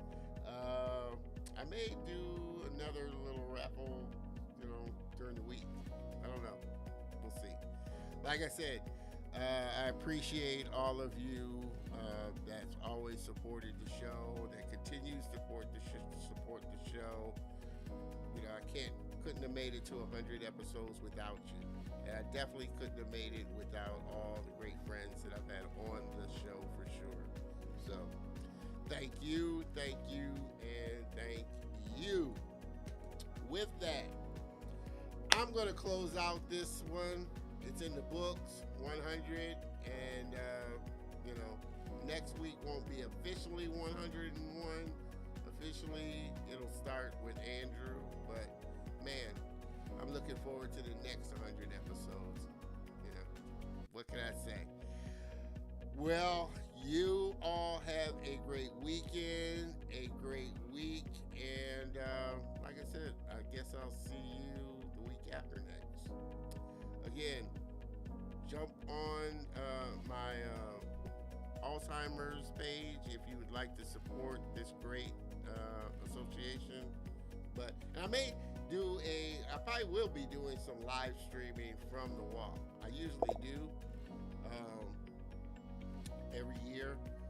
It's not officially a color of motion thing, but I do like live streaming from the event. So you may see that next weekend. Mr. DeMille, before I tune off or jump off, I appreciate that. Another great show. See you week after next for sure. I appreciate that, brother. I appreciate all of you guys. Have a great weekend. Have a great week. And I will see you same bat time, same bat channel. Cheers, everyone.